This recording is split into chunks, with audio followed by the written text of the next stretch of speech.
The stern gaze of Barber Bullard falls upon Kisoa and Nana, an air of tension hanging heavy in the village square. Barber Bullard's presence dominates the scene, his expression unyielding as Kisoa stands defiantly beside Nana. With Barber Bullard's departure, Kisoa clenches his fists, a resolute fire burning in his eyes, while Nana watches him with worry.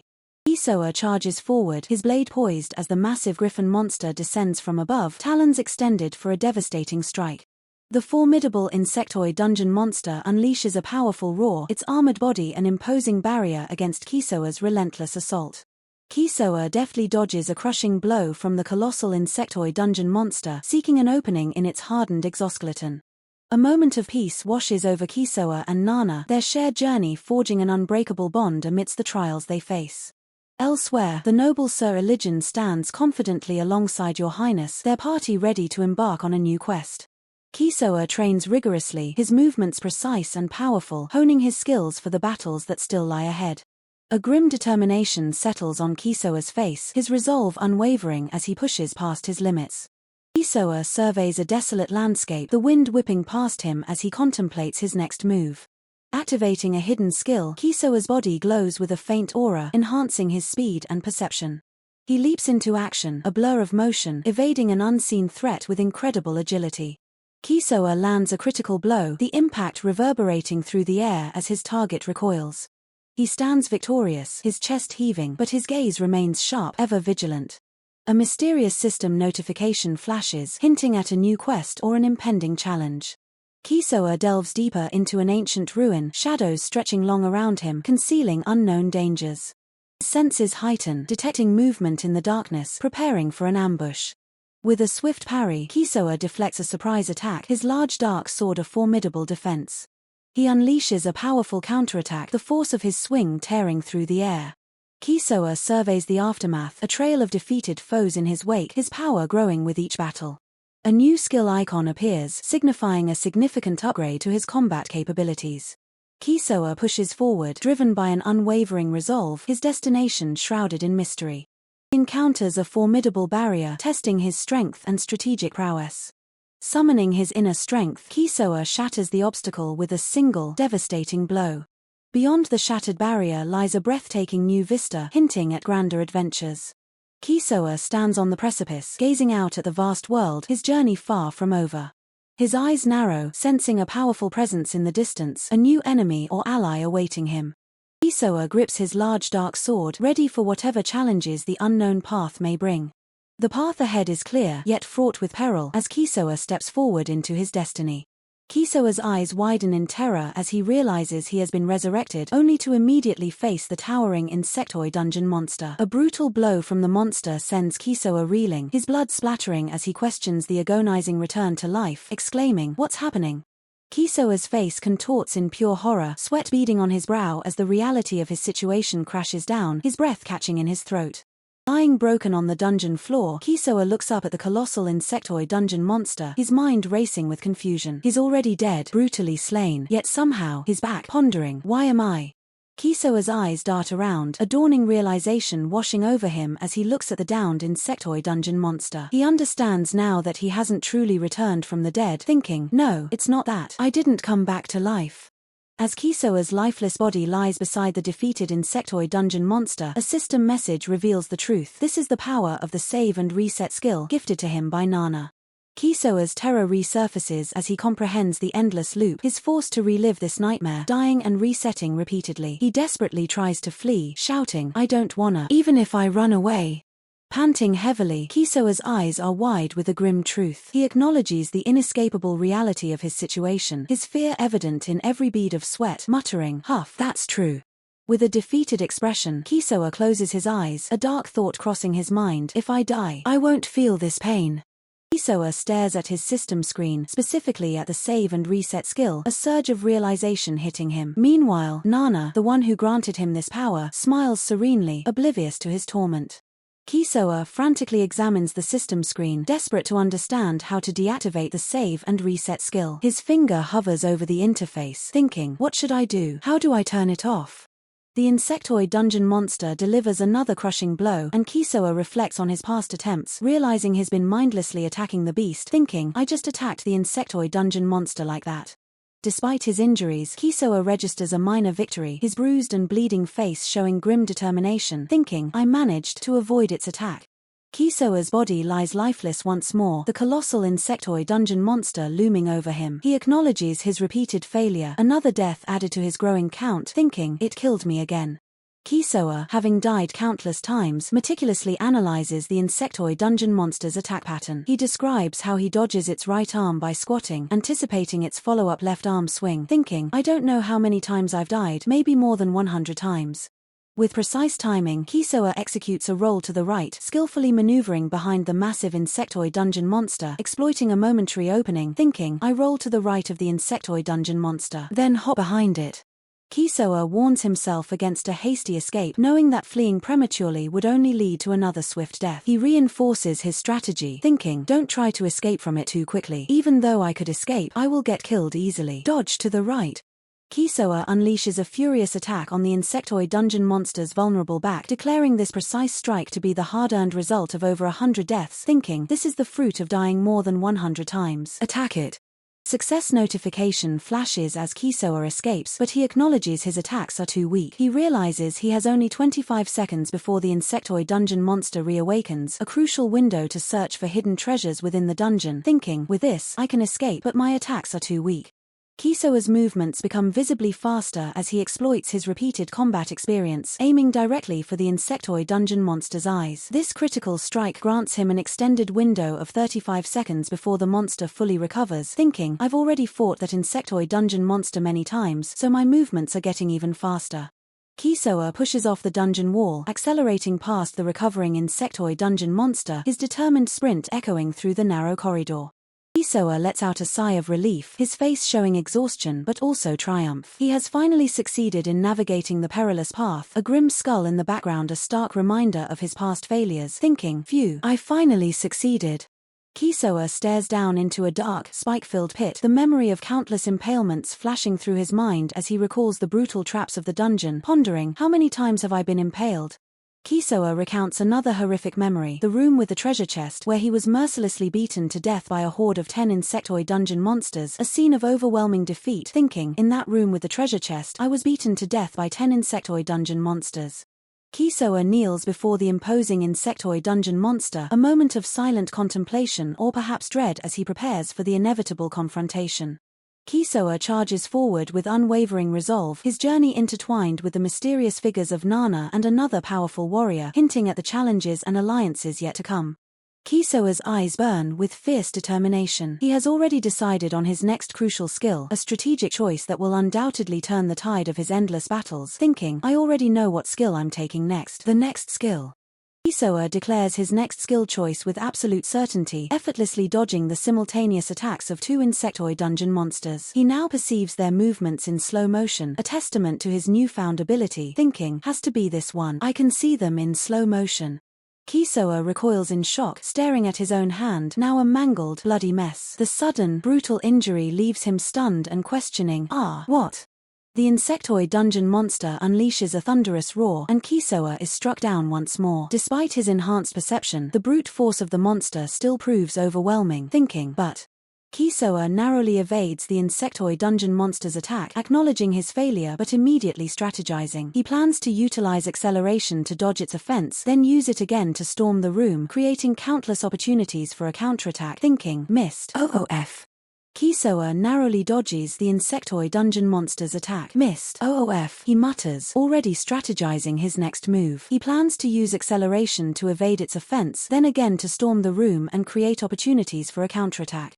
He lunges forward, activating acceleration to close the distance with blinding speed. Kisoa's movements become a blur as he enters the fray, aiming to overwhelm the massive monster. The insectoid dungeon monster roars, its glowing eyes fixated on the approaching Kisoa. Kisoa dodges a sweeping claw, the monster's attack leaving a gouge in the floor. He uses the monster's momentum against it, weaving through its massive limbs. With a burst of speed, Kisoa aims his sword for a weak point on the monster's exoskeleton. The monster retaliates with a powerful tail swipe, forcing Kisoa to backpedal. Kisoa prepares his next move, analyzing the monster's attack patterns. He sees an opening and charges again, sword held high.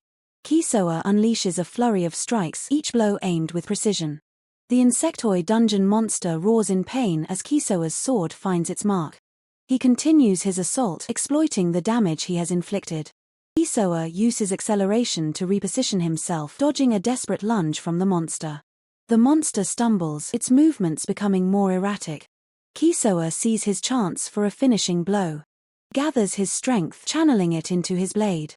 With a powerful surge, Kisoa lunges forward, his sword glowing with energy. He strikes the insectoid dungeon monster with devastating force. The monster lets out a final, agonized screech as Kisoa's attack connects. The insectoid dungeon monster collapses, defeated. Kisoa stands, breathing heavily, his sword still emanating residual energy.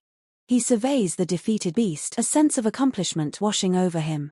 The surrounding area is filled with the debris of the fierce battle. Kisoa sheathes his sword, the immediate threat neutralized. He looks around, ensuring the area is safe. A faint shimmer indicates that the dungeon's objective has been achieved. Kisoa turns to leave the chamber, his mission accomplished. The path forward is now clear, leading him out of the monster's lair. Kisoa walks towards the exit, the darkness of the dungeon giving way to a faint light. The oppressive darkness of the dungeon begins to recede as Kisoa approaches the exit, a glimmer of hope appearing ahead. Kisoa emerges from the dungeon's depths, stepping into a brighter, albeit still dim, environment. He pauses, taking in his surroundings as the last vestiges of the dungeon fade behind him. Kisoa looks back one last time before fully turning away from the darkness he has conquered. Suddenly, a colossal griffin monster descends from the sky, its shadow engulfing the area. Before Kisoa stands a monstrous insectoid dungeon monster, its glowing eyes fixed on its prey. The insectoid dungeon monster roars, its massive form radiating raw power and menace. Kisoa braces himself, his stance shifting as he prepares to face the overwhelming threat. Sir Elijin and his party, including Your Highness, observe the unfolding battle with grim determination.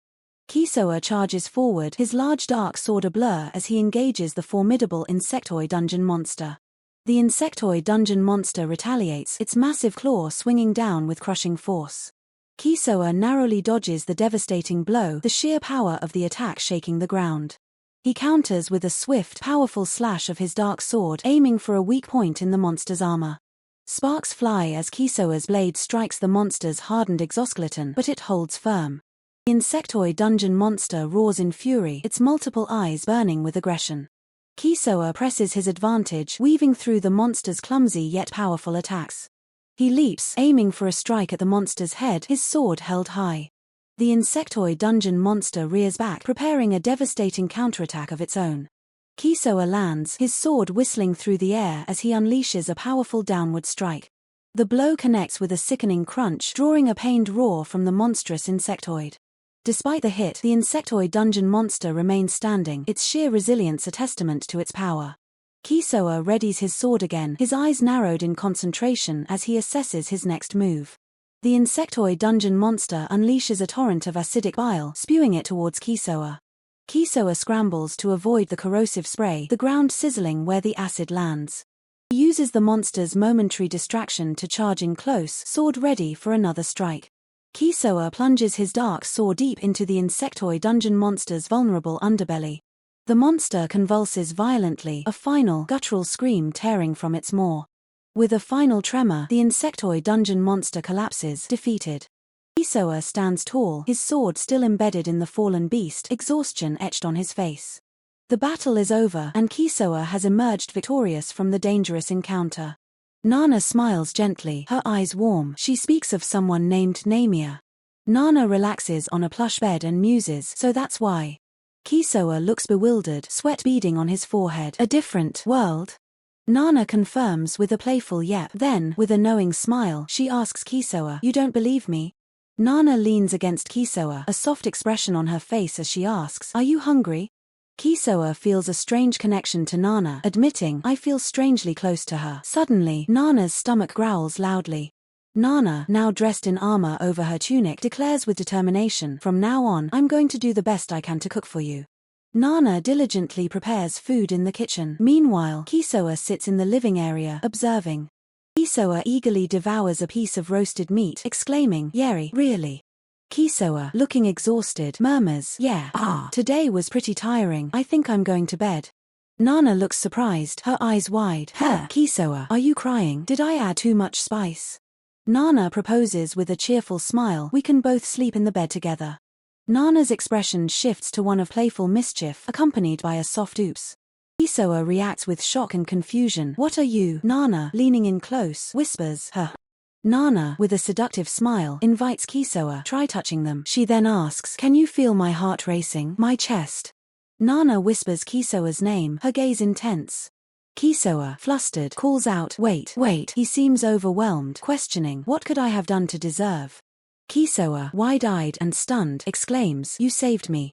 Nana reveals her past, chained and imprisoned. I was sealed deep in the dungeon for ages, alone. I waited. I believed that one day my prince would come to rescue me. She continues, I see. Uchiha gave me the skill because she wanted me to save her. Nana continues her story, her voice tinged with sadness. But it was of no use. I gave it to countless people, and every one of them lost heart along the way. Nana looks at Kisoa with deep affection, her eyes sparkling. My prince, that I've been waiting for, is you, Kisoa. Kisoa's eyes widen in alarm as Nana makes a move. Kisoa frantically tries to stop Nana, shouting, wait, stop. Kisoa stares in disbelief, his expression a mixture of shock and confusion.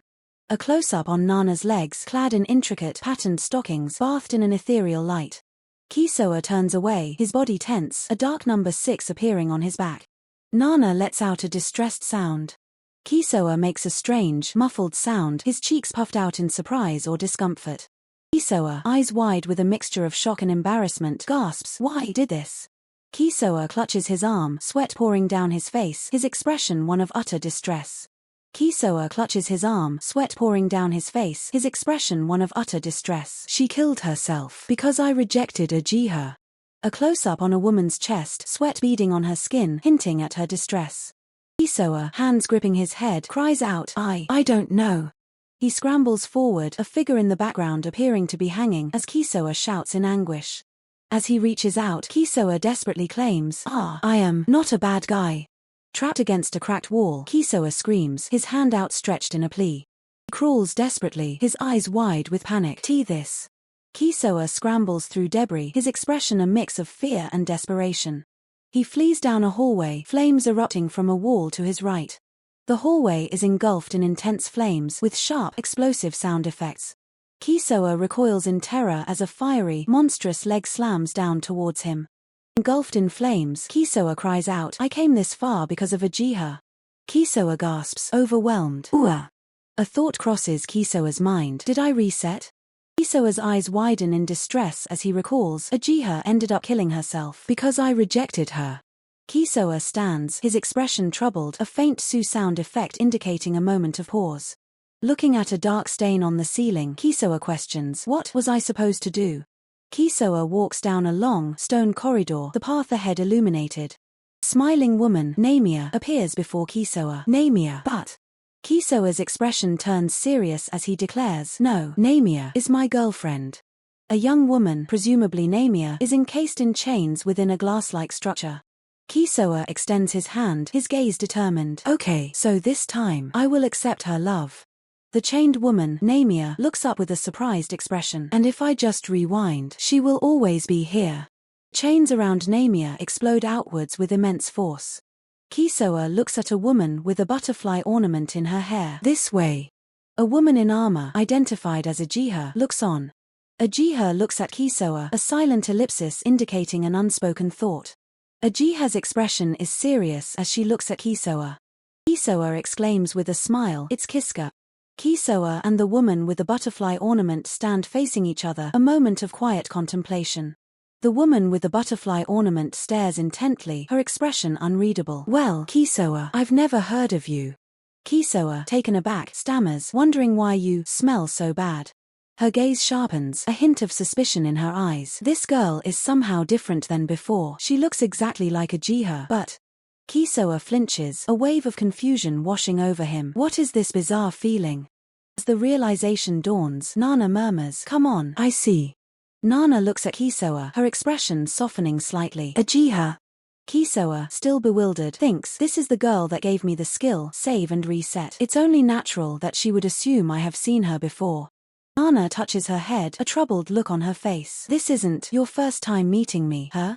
Kisoa panics, hands flailing. Wait, it's a misunderstanding. I'm not your enemy. Nana's gaze intensifies, her voice laced with suspicion. Also, I am guessing that you went against me last time, didn't you? Her expression shifts, a manic grin spreading across her face. That's why Tilda. Kisoa cries out in pain and fear as his choked. Stop. Arg. Nana's eyes narrow with fierce determination. Listen to me, okay? Her voice echoes with a chilling warning. Don't make the mistake of thinking. Kisoa struggles, desperate. Uchiha, let me talk. She sneers, her eyes gleaming with a dark intensity. My true identity is like you. There's no way she talked to someone like yourself. Her expression turns wild, eyes wide. Uchiha refuses to talk to you. Then, a sharp, cold denial. No. Kisoa's eyes widen in terror and confusion. Who is she? What does that mean? Nana's gaze hardens, her voice a final warning. I'm warning you. This will be my last one. He pushes her back, a desperate plea in his voice. Don't ever get involved with Uchiha.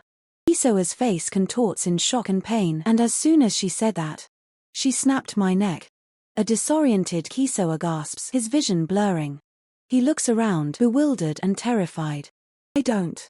Nana's sinister smile widens as she looks at a terrified Kisoa. I mean, who the hell is she? A thought crosses Kisoa's mind, a dawning horror. It's like she has two personalities. He looks away, lost in thought, the weight of his past actions heavy on his mind. A profound realization hits him. I don't have anything to do with her anymore. He stands alone, a grim determination setting in. If that's the case, then, if she ever sees me again, I'll just be killed. Oh. But when I think about it, it seems like I will just need to find another way. Last time I used the one in the middle. This time, I'll try using the one on the left. Okay. A strange energy crackles around Kisoa as he prepares himself. Kisoa stands resolute, ready for whatever comes next. He proceeds down a long, torchlit corridor. The route is the same as the one with Uchiha. It seems like there's only one path here too. Ahead, in the distance, a figure sits at a table in a grand chamber. Kisoa continues his approach, his boots echoing on the tiled floor. His eyes widen in surprise. A young woman with long blonde hair, dressed in a gothic Lolita-esque outfit, sips tea calmly. She brings the teacup to her lips, her eyes closed in apparent contentment. A girl. It's rare for an intruder to come here. Right here, in this hellish dungeon. So, what are you here for? Did you need anything? When did she? Who is she? About that, I'm actually looking for a way to get out of the dungeon. Well. Kisoa rubs his head, a sheepish grin on his face as he addresses the woman. Kisoa attempts to explain his situation to the serene woman. Oh, I see. Well, that's rude. I am the great, true ancestor of the vampires. Heh. I don't think that's the right attitude of someone who knows who I am. A dark liquid, possibly blood, drips from Nana's arm, hinting at a hidden power or injury. Suddenly, Kisoa is thrown to the ground amidst the chaos of battle. She must be the one Uchiha told me about. There is a vampire living in this dungeon.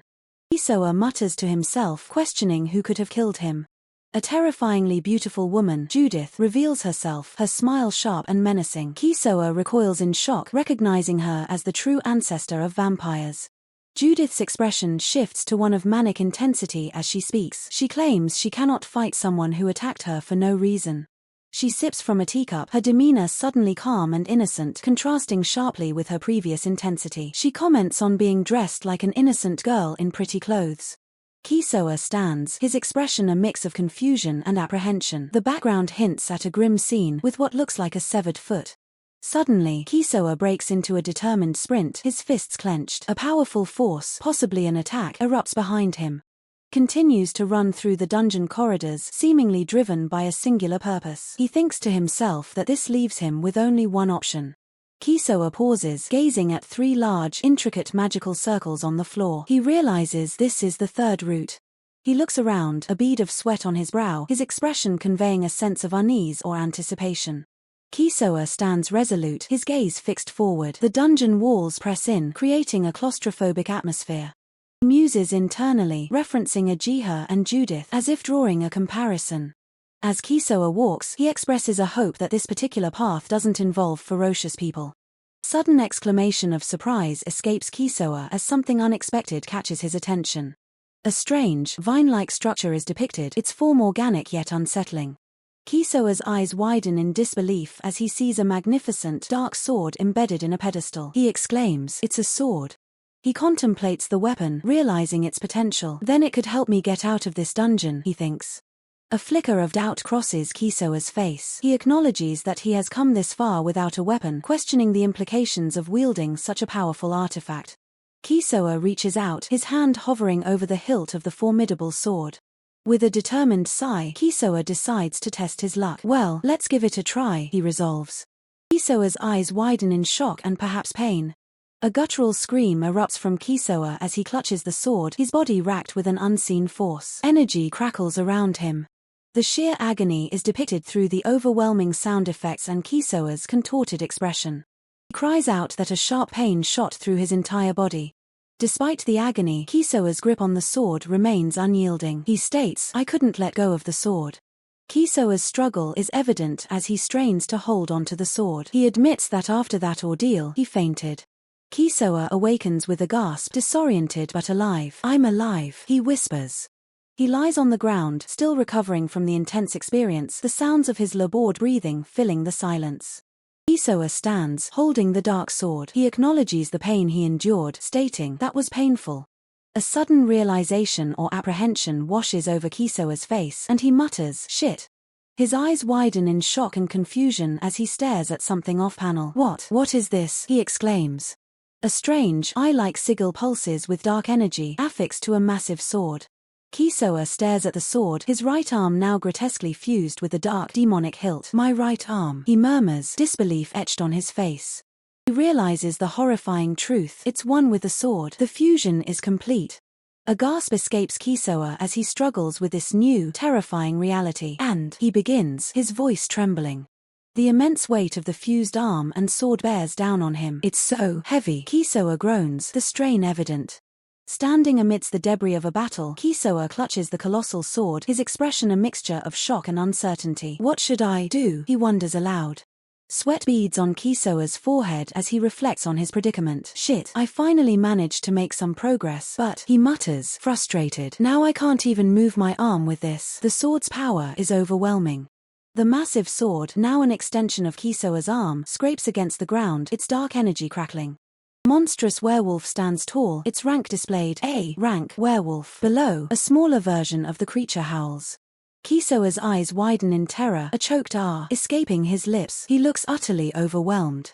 A grim smile plays on Kisoa's lips as he faces his potential demise. "I'm going to die," he whispers, yet a spark of defiance ignites. The sword clatters ominously. The surge of adrenaline, Kisoa yells "what" as he charges forward, wielding the colossal sword with newfound, albeit panicked, ferocity. "Hey!" he exclaims. Kisoa lunges, swinging the immense sword towards the charging werewolf. The two forces collide in a brutal clash. The impact is cataclysmic, sending shockwaves through the corridor. Kisoa grits his teeth, enduring the immense force. Kisoa maneuvers, the massive sword carving through the air as he engages the werewolf, dodging its powerful swipes. Kisoa's face is a mask of pure terror and exertion. His eyes are wide, sweat pouring down his face as he faces the monstrous werewolf. He glances down at the demonic sword, still fused to his arm. "What?" he stammers, followed by a bewildered, "What the hell?" A look of grim determination settles on Kisoa's face as he begins to accept his new reality. He observes the sword, which seems to possess a will of its own. "It's as if the sword has a mind of its own," Kisoa muses. "It just started moving," he adds, a hint of awe in his voice. Despite the sword's unsettling nature, Kisoa finds a glimmer of hope. "But," he says, a slight smile forming, "this is good." Determined glint appears in Kisoa's eyes as he grips the sinister sword. "I'll do whatever it takes to get out of this dungeon," he declares, his voice firm, "even if I have to do it with this creepy, sinister sword." The sounds of battle echo as Kisoa continues his assault. Kisoa stands triumphant over a defeated werewolf, the massive black sword held firmly. "This black sword is strong," he states, a newfound confidence in his voice. He looks towards the next challenge, the sword gleaming. "With this, I will be able to defeat any enemy," he vows. Kisoa charges down the corridor, unleashing a devastating attack with the black sword, the ground erupting beneath him. Kisoa approaches a massive, imposing gate, his gaze fixed on what lies beyond. Determined, almost feral grin spreads across Kisoa's face. He's ready for whatever comes next. Kisoa's eyes narrow as he surveys the room. This is the place where we fought the golem mini-boss, he recalls. Could it be the same enemy? He wonders, a sense of unease creeping in. He looks around, his expression shifting from suspicion to a dawning realization. So this guy is the boss of this room, he murmurs, his gaze fixed on an unseen threat. Kisoa's assessment is blunt. Looks strong. The implicit threat hangs heavy in the air. Kisoa's assessment is blunt. Looks strong. The implicit threat hangs heavy in the air. But Kisoa lunges forward, his gauntlet crackling with energy, narrowly dodging a devastating blow that shatters the ground where he just stood. He lands in a crouch, drawing his dark, ornate sword with a sharp skier sound, his eyes burning with fierce determination. Kisoa stands tall, gripping his massive sword, ready to face the griffin monster. This sword. A dangerous grin spreads across Kisoa's face as he thinks, now I have. He turns away, sweat beading on his brow, the intensity of the battle clearly taking its toll. The griffin monster lunges, its claws aimed at Kisoa, but is already anticipating the attack, his eyes locked on the beast. With a powerful strike, Kisoa clashes his sword against the griffin monster's razor-sharp talons, sparks flying from the impact. He dodges an incoming swipe, spinning with his sword, the momentum carrying him into a powerful counterattack. Kisoa presses his assault, swinging his massive sword in a wide arc, aiming to cleave through the beast's defenses. The griffin monster lets out a piercing cry, recoiling from the powerful blow. The massive creature looms over Kisoa, its eyes glowing with a terrifying intensity, preparing for its next assault. Kisoa grits his teeth, clutching his sword, a new resolve hardening his gaze. Perhaps that way. He lunges forward, his sword held ready, dodging the griffin monster's attack. I can win. The griffin monster descends, its massive form casting a shadow over Kisoa as it attempts to crush him. A manic grin flashes across Kisoa's face as he revels in the heat of battle, his arm beginning to transform. His dark arm pulsates with power. This black sword is strong. Kisoa notices a hidden passage, realizing his plan is coming together. As I had thought, just like with the golem, there's a hidden door. With a sly smile, he contemplates his next move. And get out of this dungeon in one go. Kisoa leans against a pillar, his dark sword held casually, a confident smirk on his face. I'm going to use this sword. He gasps, his eyes wide with a mixture of exhaustion and apprehension as the dark tendrils on his arm writhe. Kisoa walks through the dimly lit corridor, his massive sword strapped to his back, the sound of his footsteps echoing. He questions his own perception, his thoughts trailing off as he stares at his sword. Is there something wrong with me, or has this sword gotten bigger? The dark, monstrous tendrils have spread further across Kisoa's back and shoulder, a disturbing transformation taking hold. Kisoa walks down the long corridor, his monstrous arm now a prominent feature, his expression one of weary determination. His eyes widen in shock and disbelief as he looks ahead. A woman in a maid outfit with long blonde pigtails greets him with a playful smile. Oh my Tilda. She continues, her tone laced with amusement. You've grown up so much. Kisoa looks startled, his grip tightening on his sword as he faces the unexpected encounter. Kisoa looks startled, his grip tightening on his sword as he faces the unexpected encounter. What do you want?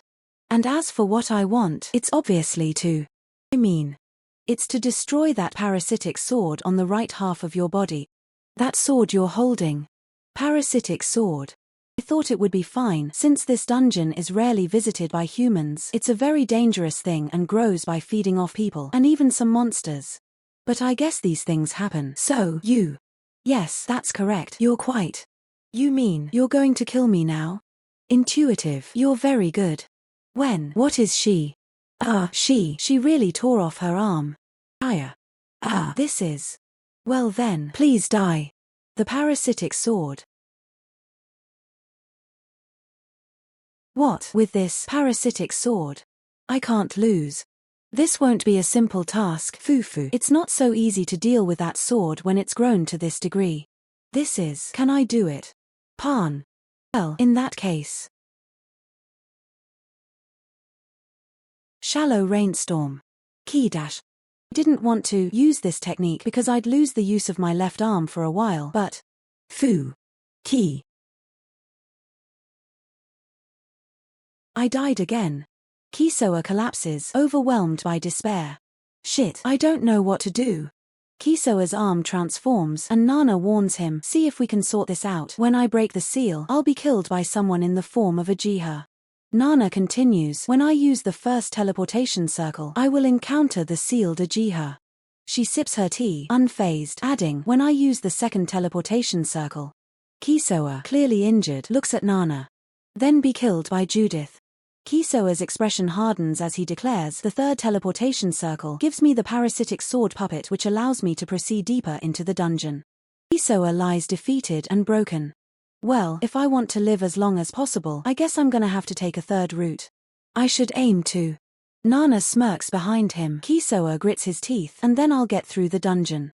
Nana smirks behind him. Kisoa grits his teeth, and then I'll get through the dungeon.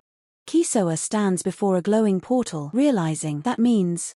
He clenches his fists, determined, by the time I meet her, if I can grow the parasitic sword to its full potential, I might be able to beat Judith. With a surge of adrenaline, Kisoa shouts, let's go. Once that's decided, it's a race against time before Judith shows up. The hallway echoes with strange sounds. Okay, Kisoa grins, a monstrous transformation taking hold. I'm about 5 hours earlier than last time. He recalls his previous attempt. Last time I went through this one, and Judith was waiting for me. He spots the ancient markings. It's here, the teleportation circle. Kisoa grips his monstrous sword, preparing himself. I hope she isn't there. I just need to pray. His eyes narrow with a mix of dread and determination. He mutters, Judith isn't here. Okay, with this. Kisoa walks down the long, imposing corridor, sword in hand. He enters a new chamber, ready for whatever lies ahead. Kisoa steps into a chamber, only to be met by a terrifying sight, a massive werewolf nest. The hulking beasts bare their fangs, their eyes burning with primal rage. Despite the overwhelming odds, Kisoa clutches his monstrous arm, a grim smile on his face. Thank you, haha, good. With a roar of defiance, Kisoa unleashes his power, his monstrous arm transforming into a wicked blade. I'll feed you all to this sword. The werewolves charge, their claws extended, eager to tear Kisoa apart. A young woman with striking twin tails gasps, observing the unfolding chaos. Oh, well. Her gaze follows Kisoa's movements, her expression a mixture of surprise and concern. Sounds of battle echo through the chamber. The aftermath of Kisoa's assault is brutal. The floor is littered with the remains of the werewolves. Nana observes, you've eaten quite a lot.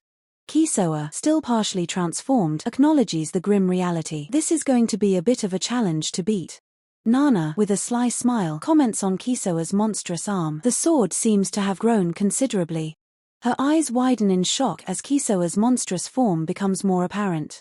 Kisoa struggles with the transformation, sweat beading on his brow. His body is heavily corrupted, the monstrous arm now extending across his torso and leg, wielding a fearsome blade. Who is it? Nana's unsettling smile widens as she reveals a chilling truth. It appears that the main body's consciousness has already been taken over. Kisoa is horrified by the revelation, his mind reeling. The body's consciousness. He turns to Nana, disbelief in his voice. What are you?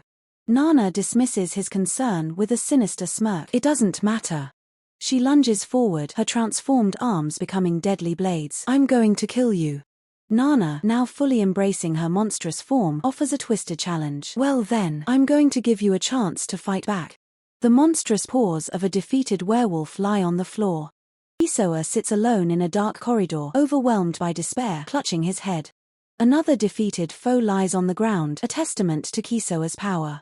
Tears stream down Kisoa's face as he grapples with his perceived weakness. I still can't win against Judith, even when I feed the sword. The chaos of battle surrounds him, Nana and another figure wielding powerful swords, while Kisoa is caught in a moment of intense distress. His monstrous corruption spreads, his anguish palpable. Then it always happened. Kisoa sits, defeated and weary, reflecting on his struggles. There would be no point. Even I left the dungeon in such a state. Group of people, including Nana and a woman with dark hair, discuss different routes. Nana states, stay away. Uchiha route, Judith route, sword route. Kisoa is deep in thought, his hands clasped, a look of intense concentration on his face. A sudden realization dawns on him. I just remembered that there was one more thing I wanted to try. I've died so many times already, there's no need to be afraid of dying now. I know it's a risk, but if I take this route. Kisoa stands in a room with intricate magic circles on the ceiling, his back to the viewer. Kisoa stands by a table with a lit candle, looking contemplative. Nana, a young woman with long blonde hair and a maid-like outfit, sips tea, looking at Kisoa. Kisoa turns to Nana, a speech bubble indicating his speaking. Nana, holding her teacup, smiles coyly at Kisoa. I really can't believe that someone would break into here. So, what do you want? Kisoa looks distressed as Nana speaks, her hand gesturing towards him. Nana says, and killing me, before accusing me of being rude. A large speech bubble appears, containing the words, I will be respectful. Kisoa kneels, looking earnest. I presume you are the great ancestor of vampires. Judith, I have a favor to ask. Nana's eyes widen in shock, her teacup halfway to her lips. The shot focuses on Kisoa from behind as he kneels, the word END visible in the corner. Kisoa remains kneeling, his hand on his chest, looking down. Nana stares forward, holding her teacup, a look of disbelief on her face. Nana, holding her teacup, speaks, make you my disciple. Nana breaks into a wide, unsettling grin. That's an interesting thing to say. Nana continues with a sinister smile, her hand raised. The way to survive, I see it, and... Kisoa looks excited, his eyes wide. Below, Nana asks, what's in it for me? As Kisoa exclaims, this is it. Kisoa, with a hopeful expression, declares, if you take me as your disciple, I'll be your little foot soldier. Kisoa, hand on his chest, continues, if you take me as your disciple, I'll be your little foot soldier. Kisoa's expression shifts to shock and confusion. Hey, what? Nana looks utterly unimpressed, her face contorted in disdain. That's boring. Kisoa's expression turns to one of panic. That's, oh no. Nana sneers, her hand reaching out with sharp nails. You're so disgusting. I'll just leave you to die. Kisoa bows his head, sweat beading on his forehead, his expression one of despair. Suddenly, Kisoa's face lights up with a determined smile. But, it's definitely a good plan. Kisoa strikes a determined pose. If I take this route, I might be able to survive. Kisoa looks forward with resolve. I need to become stronger than I am now, but to get out of this dungeon. A text box appears. That's why I've decided to try and become Judith's apprentice. Kisoa looks thoughtful. Judith is one hell of a ruthless vampire. Kisoa reveals his true ambition, to become Judith's disciple. He grins, determined. If I can offer Judith what she wants. A street lamp casts an eerie glow. Kisoa approaches a figure, his tone sympathetic. Yes, I know you've lived in this dungeon for a long time. I think you must be really lonely. I wonder if you've had anyone to talk to. Judith sips her tea, a sly smile on her face. So, what's in it for me? Judith's expression shifts to one of mild annoyance as she continues to drink her tea. Kisoa beams, his hand on his chest. Therefore, I will be someone you can confide in. Judith interrupts, her voice flat. I don't. A close-up on Judith's hand and attire. Judith's face contorts with a pained expression. Feel lonely. Kisoa's eyes widen in alarm. Wait, this is bad. Kisoa lunges forward, reaching out. Please wait, I still have more. Kisoa exclaims in relief. Thank God. Please, do tell me. Judith replies. There we go. I have been working in the fields for a long time. I'm very confident in my abilities. Kisoa, gesturing enthusiastically, continues, especially when it comes to building a new hideaway. He grins, his confidence soaring. I'm good at everything. I'm the best at my specialties. Judith, with a hint of skepticism, remarks, I'm sure. Judith interrupts Kisoa's boasting with a sharp retort. I can do it better than you. Another shot of Judith and the table. Judith asks, her expression unreadable. So, is there anything else? Kisoa hesitates, starting to say, Kisoa eagerly agrees. Yes. Judith's face contorts, her expression one of disbelief and perhaps disgust. A close-up on Judith's hand, her nails sharp. Judith looks at Kisoa with a serious, almost stern expression, while Kisoa appears flustered. Kisoa clutches his stomach, his body racked with pain or distress. His face contorts with determination and desperation. No matter what I have to do, I want to get out of this dungeon alive. Judith's expression is one of weary resignation. Kisoa explains his origins. I was born in the village of Kateroff, where this dungeon is located. He continues, his voice heavy with past trauma. I've been persecuted, put in this dungeon by the people of the village. Men like Daga killed her. A flashback shows a woman who loved him. There was a woman who loved me, but... He concludes, his voice filled with shame. And they banished me here. I'm being held responsible for that. Kisoa stands with his back to Nana, the weight of his past heavy on his shoulders. Nana, her expression unreadable, questions the relevance of his story to her. Kisoa's face contorts with rage and a thirst for vengeance, his eyes burning with a dark resolve. He vows to inflict the most brutal revenge upon the villagers. Nana interrupts his dark pronouncements with a simple yet loaded and. Her eyes widen in shock, a stark contrast to Kisoa's vengeful fury. Kisoa, driven by his desire for retribution, asks for Nana's help in his planned massacre. The scene shifts to a close-up of Nana's face, her expression shifting to something more sinister, accompanied by a chilling sound effect. A sly smile spreads across Nana's face as she finds Kisoa's dark intentions interesting. Kisoa reacts with alarm, his expression mirroring Nana's unsettling amusement. Nana's smile deepens, admitting she's growing eager to see how Kisoa's path unfolds. She playfully warns him not to get ahead of himself, then offers him a chance to become her apprentice. They have arrived at a new location. Nana questions Kisoa about using a teleportation circle. Kisoa confirms he used one of the circles, and Nana explains the unique nature of this dungeon. There's no turning back once you step on a circle. Nana's expression turns sly as she reveals the dungeon's unforgiving mechanics. Kisoa and Nana survey their surroundings, the stone walls and flickering torchlight creating an eerie atmosphere. Nana observes the environment, her gaze seemingly fixed on something within the stone structure. Kisoa recognizes the room, but Nana hints that something is different this time. A close-up on Nana's hand as she touches the stone wall, hinting at a hidden mechanism. Nana suggests that a certain secret can bypass the dungeon's restrictions. Kisoa's alarm grows as Nana's actions suggest a hidden path. They find themselves in a seemingly enclosed space. Kisoa wonders if it's a dead end. The sound of a hidden passage opening fills the air as Nana reveals the way forward.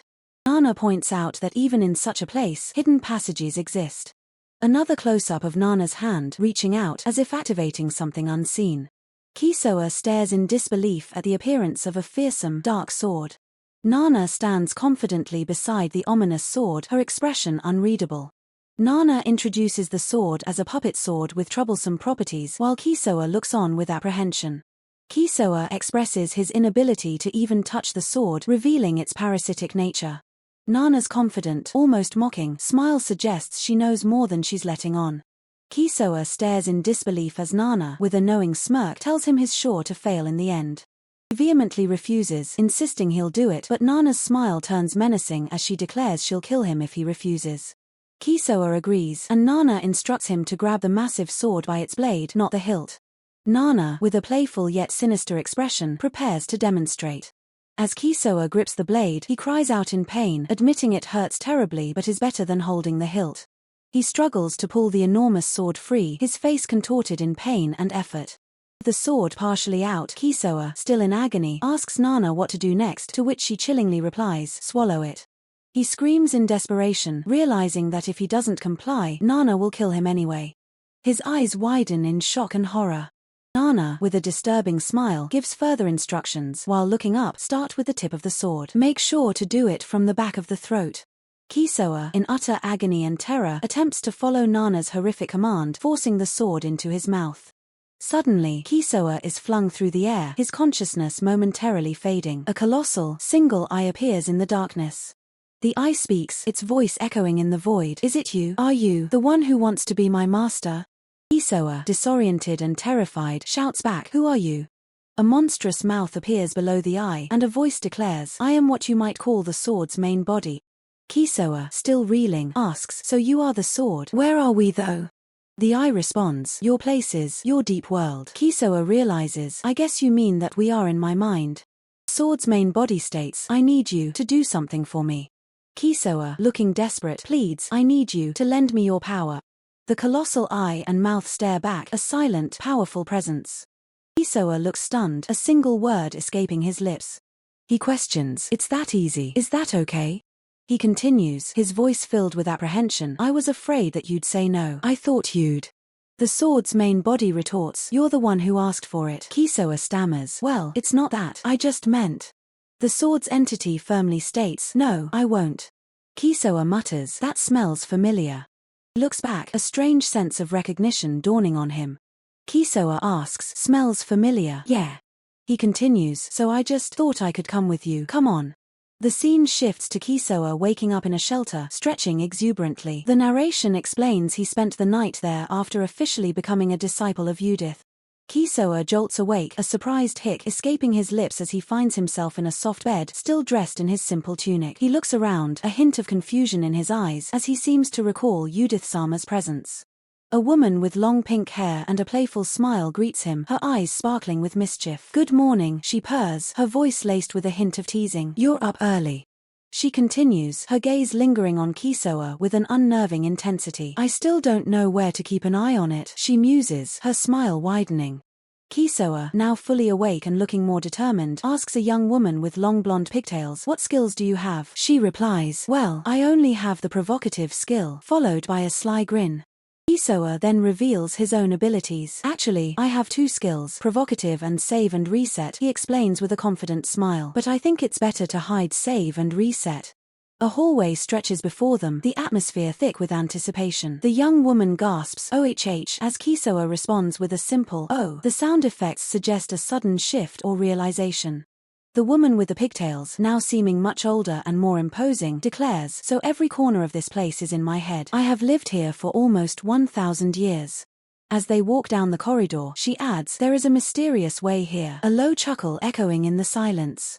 Kisoa's eyes widen in awe, a bright smile on his face. "Wow, 1,000 years," he exclaims, clearly impressed. "I was right to be a disciple." They arrive before a grand treasure chest. "Is to get more skills for you," Nana explains, her voice filled with purpose. And of course, the location of the treasure chest. Kisoa reacts with excitement. "Oh."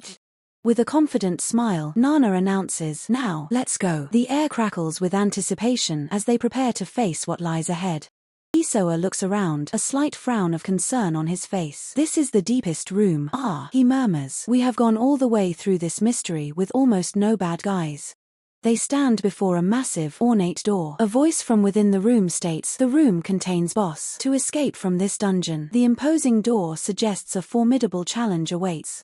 Nana's expression turns serious as she reveals, "The boss in that room is rank SSS." Her tone conveys the gravity of the situation. She smiles slyly, a dark aura emanating from her. "Yes," she confirms, her voice chilling. "I can arbitrarily control the blood in the body like this." Kisoa, looking somewhat unnerved, adds, "She used to kill me." Suddenly, Kisoa's eyes widen in shock as his massive dark sword materializes before him, its ominous presence filling the frame. The sword's design is intricate and menacing. Nana, with a confident smirk, addresses Kisoa, "You can at least get a fight temporarily with this." Meanwhile, Kisoa, holding his newly acquired sword, exclaims, "Judith-sama, I did it," followed by a playful foo-foo from Nana. Kisoa's face lights up with a triumphant grin. "Nice, finally," he exclaims, his voice filled with relief and excitement. "I can fight completely." Nana, with a knowing smile, states, the first task, her gaze fixed on Kisoa, setting the stage for their next challenge. "From now on, rely on you." "Yes," Kisoa declares with unwavering confidence. Nana, with a sly smile, adds, "If you hit me once, it's like completing the task." Nana's eyes widen in a mix of excitement and madness, a predatory grin stretching across her face. "Even about slashing me," she whispers, her fangs bared. "Do you also dare to think about it?" Kisoa grips his sword, his expression resolute. "I can get here through the secret passage I learned from Judith-sama," he states, his gaze determined. "The headless mule habitat." The scene erupts in a flurry of motion and energy as Kisoa, sword in hand, faces monstrous figures. "Today, we're going to fight actual monsters," he declares, his stance firm. "It's a practical training session." Kisoa unleashes a powerful sword strike, energy crackling around him as he clashes with an unseen foe. The impact sends shockwaves through the area. He grunts with effort, pushing forward. The battle intensifies as Kisoa parries a fierce attack, his sword meeting another with a jarring clash. His expression is one of intense concentration and struggle. Kisoa swiftly dispatches another enemy, the severed parts flying through the air. "And that makes 3 down," he exclaims. "This one in the middle," he observes, before Nana interjects, "Now that the others are dead, it's trying to escape." Kisoa responds, "I'll go after it." Nana stands by a table, arms crossed and a slightly bored expression on her face. She seems to be waiting patiently, the tension of the battle having subsided. Kisoa returns, holding a steaming cup, a warm smile on his face. "Sorry for taking so long," he says apologetically. "My job since becoming Judith's disciple." He trails off, the image of him serving tea suggesting a new routine. Kisoa offers Nana a cup, saying, apparently Judith-sama has an obsession with drinking blood from teacups. Nana sips hers, calling it a masterpiece. Then, she asks, is dinner ready yet? Kisoa replies, yes, it should be done by now. Nana muses, I don't think I would ever want to drink monster blood, but she drinks it as if it's a delicacy. Finally, Kisoa presents the meal. It is a headless mule steak. Thank you for your patience. Nana declares, I'm a vampire, and then, I don't need nutrients. Kisoa, looking slightly bewildered, simply states, she really is. Nana then offers him some fruit. Here you go. These are dryad fruits. Kisoa enjoys a meal, contemplating how much better it would be with more seasoning. He muses, I could make so much more than just this. He then adds, I'm sure I could get the ingredients for more, if only I could get out of the dungeon. Kisoa looks on as Nana speaks. I believe whoever it was that sealed Uchiha in this dungeon is the culprit. A close-up shows Kisoa's shocked expression. Nana continues, the moment I heard the name Uchiha, my heart shuddered to make sure that Uchiha didn't escape from the dungeon. Kisoa, surprised, asks, do you know about Uchiha? Nana replies, yeah, Judith-sama. Of course I know her. She is a great person. Kisoa, bewildered, asks, great. A vision appears of a powerful woman, described as the hero, Uchiha, the one who subjugated the Demon King. Kisoa expresses confusion. That's strange. It's different from the stories I know. Nana, looking back at a group, says, but what does she mean by saying that Uchiha was the one who did it? The warrior was named Elysium, and everyone knew him as the hero.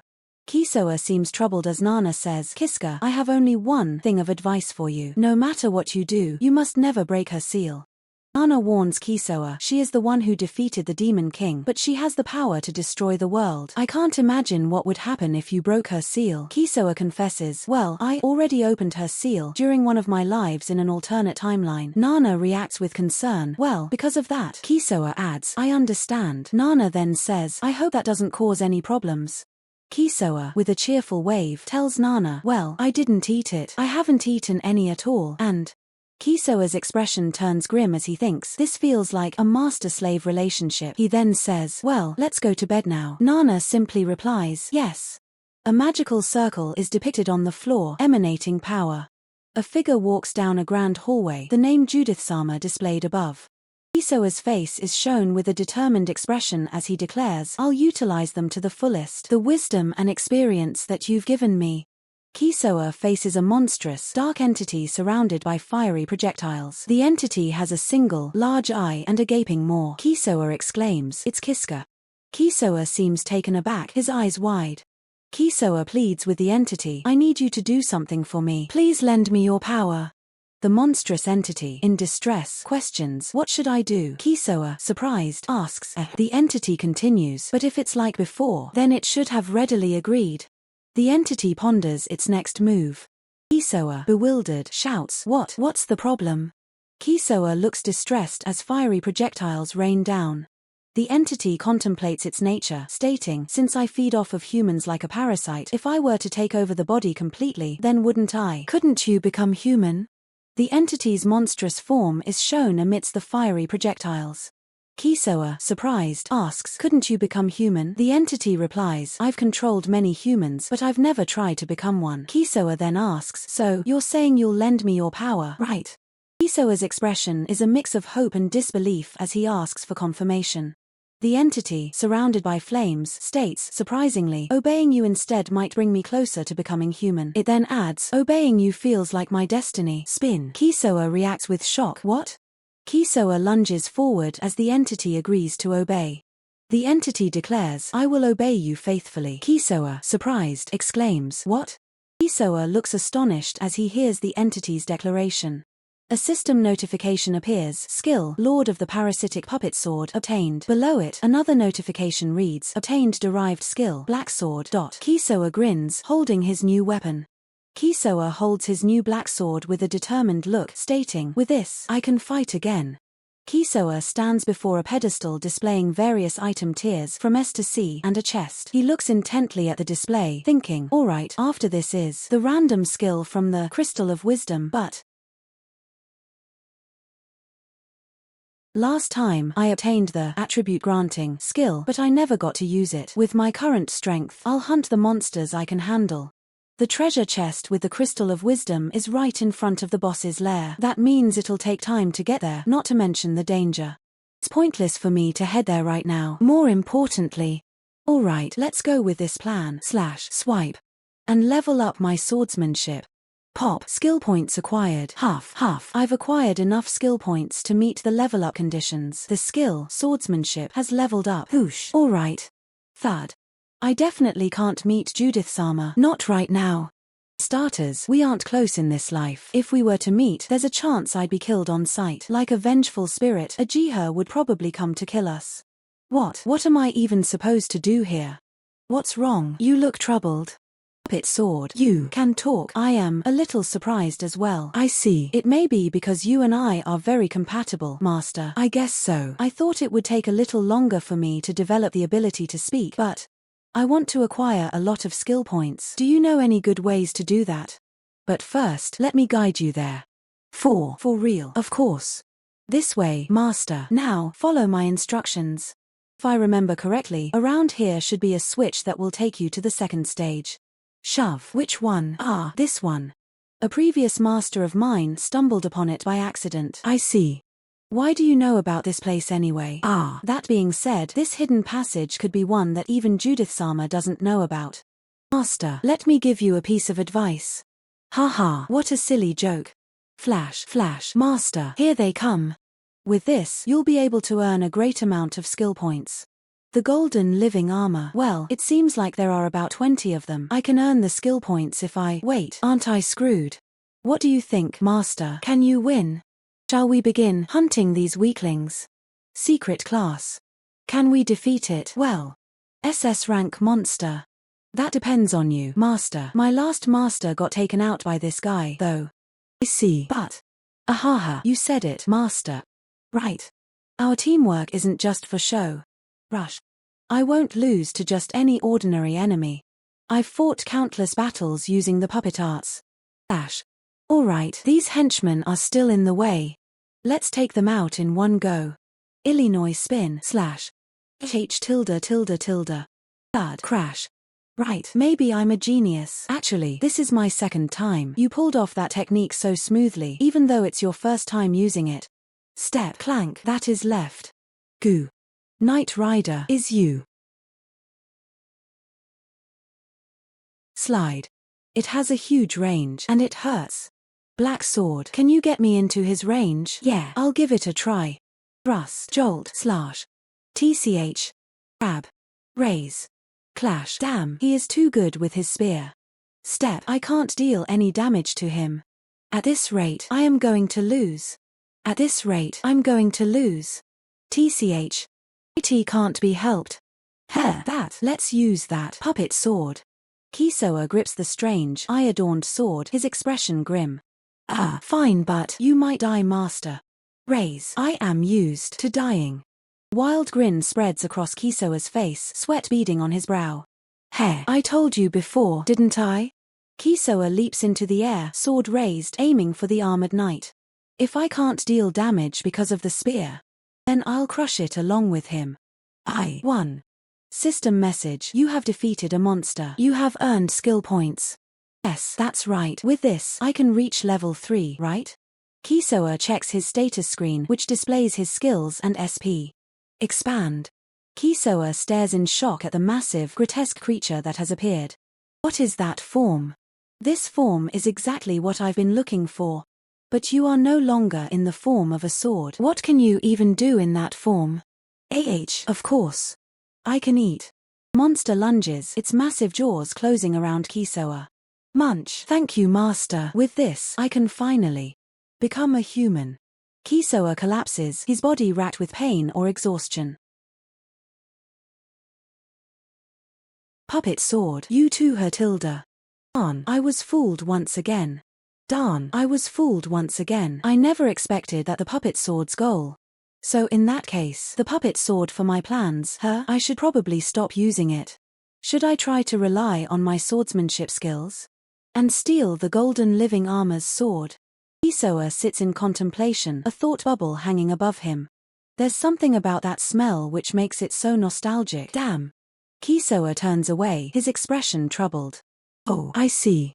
With a determined stride, Kisoa walks towards a doorway.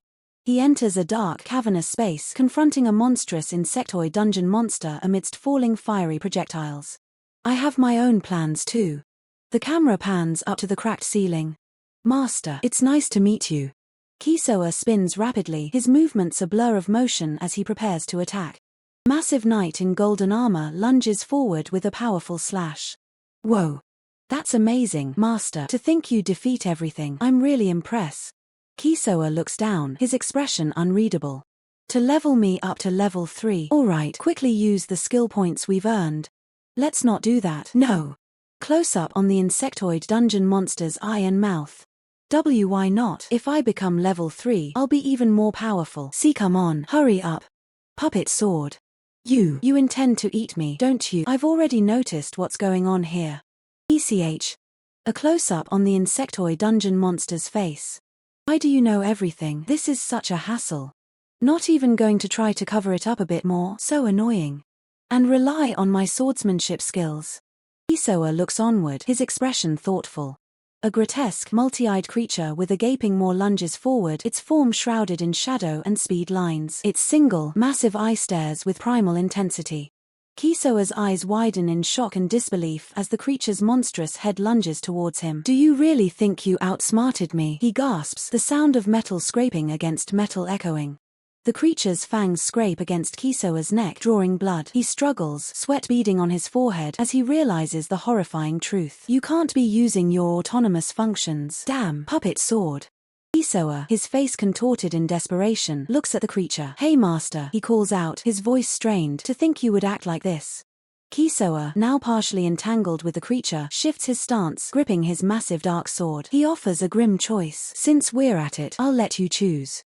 The creature's jaws open wide, a chilling threat. Or be eaten by ruthless predator. Later on, would you rather be beheaded right now? Kisoa turns his back, the creature's voice echoing. Hey, puppet sword.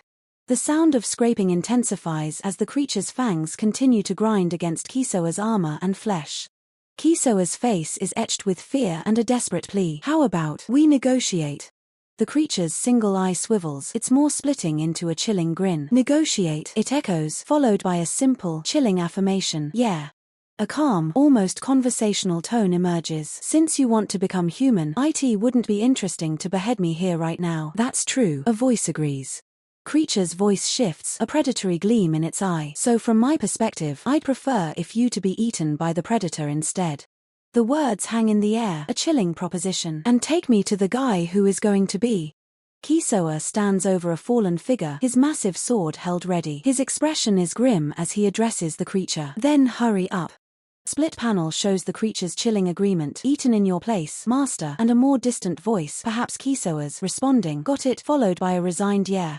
Kisoa's face is a mask of exertion and grim determination. His tunic is torn, revealing the strain of the ongoing struggle. Kisoa finds himself surrounded by two striking women, one with long black hair and the other with twin blonde pigtails. Their expressions are alluring, yet possess a hint of danger. The woman with long black hair smiles enigmatically, her eyes sparkling with a hidden amusement. The woman with blonde pigtails grins, revealing sharp teeth, her gaze sharp and assessing. Suddenly, the expression of the black-haired woman shifts to one of shock and disbelief, her eyes wide. A montage of fragmented memories plays. Kisoa sees a vision of a woman in a dress, possibly Nana, seemingly in distress, and then a fragmented scene of himself in a desperate fight. A fierce, enraged face fills the frame, shouting, "Do not fuck with Emmy." Below, Kisoa is shown in a brutal struggle, blooded and fighting for his life. A stark text box declares, "Honestly, I have no good memories with her." Another text box continues the somber reflection, "I've been killed by her countless times and gone through hell." Kisoa's face is close, his expression a mix of pain and contemplation. A single word hangs in the air, but... Kisoa looks towards a woman, possibly Nana, in a circular structure. He speaks with a calculated intensity. If it's a Jiha, the moment the barrier breaks, I could cut her down within those few seconds before she regains consciousness. His voice continues, a grim determination hardening his features. There's a chance I could kill her. A grand castle looms in the background as Kisoa's face fills the foreground, his expression serious. Text declares, "Ajiha is a hero who saved this world." The woman with long black hair stands resolutely, sword in hand, facing a crowd of adoring people. The narration emphasizes her heroic status, who saved this world. Kisoa walks through a stone corridor, his expression thoughtful. Though she put me through a lot of suffering, he muses, she might be someone this world needs. Which means, no, to be honest. Judith Sama. I still love Judith Sama, it's just. Even though our relationship has ended, I still feel grateful to her. There's no way I could ever sacrifice Judith Sama. Judith Sama is a terrifying vampire who, at times, even attacks ordinary people. If that's the case. Kisoa stands ready, his massive dark sword held firmly. The stone corridor stretches before him, hinting at the challenges ahead. He looks up at the ceiling, where intricate magical circles are inscribed, suggesting a place of power or a hidden chamber. His boot lands on the tiled floor, near another glowing magical circle, indicating his entering a significant area. Kisoa's expression is one of intense internal conflict. Is he facing a hero who saved the world, or a vampire feared by the people?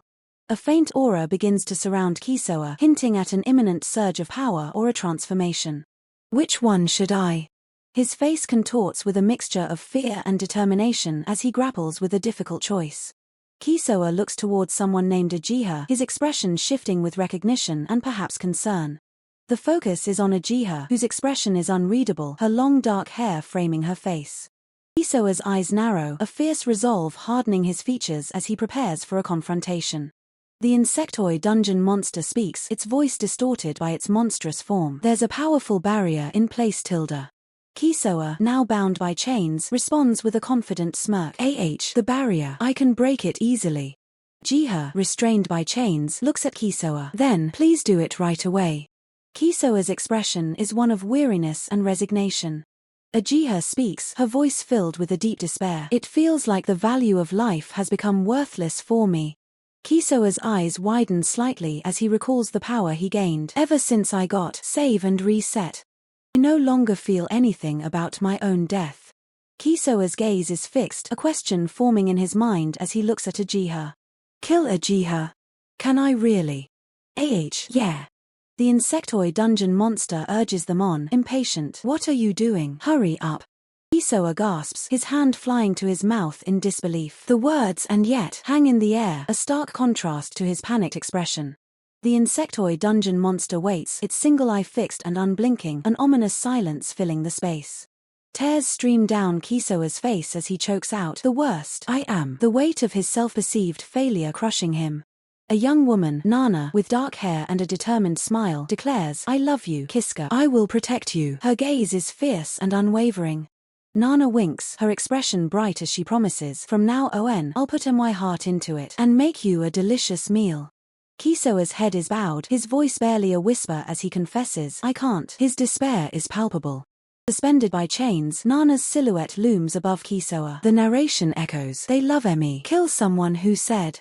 Kisoa, consumed by emotion, cries out, "Puppet sword, I cut my head now."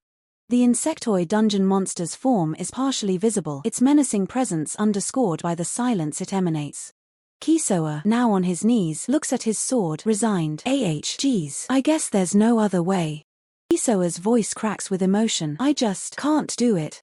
Kisoa looks up in shock, a confused escaping him as the insectoid dungeon monster looms. The insectoid dungeon monster makes an unexpected proposition. "I'll give up on eating this child. Is that okay, Tilda?" Kisoa, taken aback, muses, "I thought that kind of thinking seems human-like." Puppet sword. Kisoa's eyes widen in a mixture of fear and realization. Kisoa offers a small, grateful smile, saying, Thank you." Kisoa hesitates, murmuring, "Puppet sword, Kisoa's expression shifts to one of determined optimism. "Well, in any case."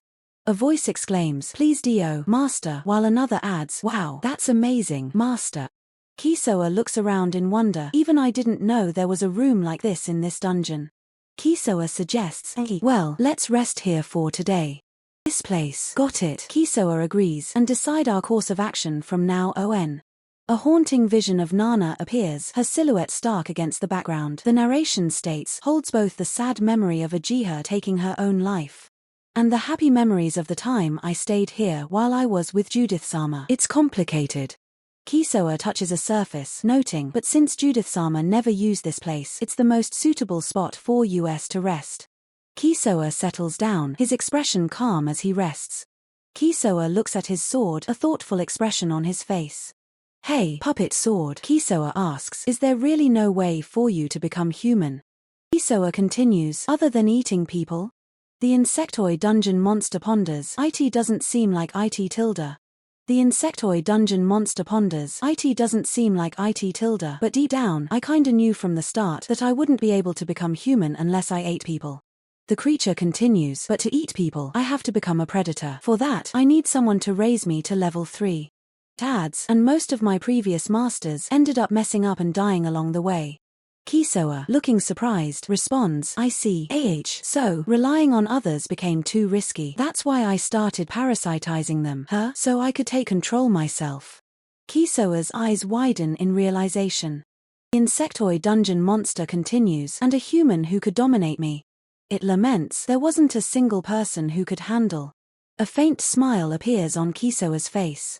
Kisoa muses, I see, so that's why Puppet Sword kept me alive. I guess that might be part of the reason. The insectoid dungeon monster asks, why did you come to the Karkaroff dungeon?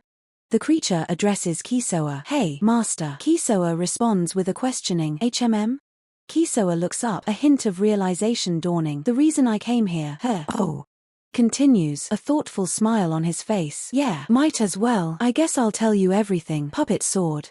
A close-up on the insectoid dungeon monster's eye. Kisoa sits on a plush couch, the insectoid dungeon monster's sword resting on a table nearby. The insectoid dungeon monster says, you've been through a lot too, master. Kisoa leans back, contemplating, He looks troubled. There's no one in Karkaroff village who would take my side. They still hate me, even now. The insectoid dungeon monster speaks up, so then, master. The monster proposes, how about I just eat everyone in the village? Kisoa reacts with shock, how about I just eat everyone in the village? Kisoa's eyes are wide with disbelief and perhaps a touch of fear. The insectoid dungeon monster continues, and Puppet Sword's dream. A close-up on the monster's eye. Kisoa's expression shifts to one of shock and possibly dawning horror. Revenge. Kisoa calls out, Puppet Sword.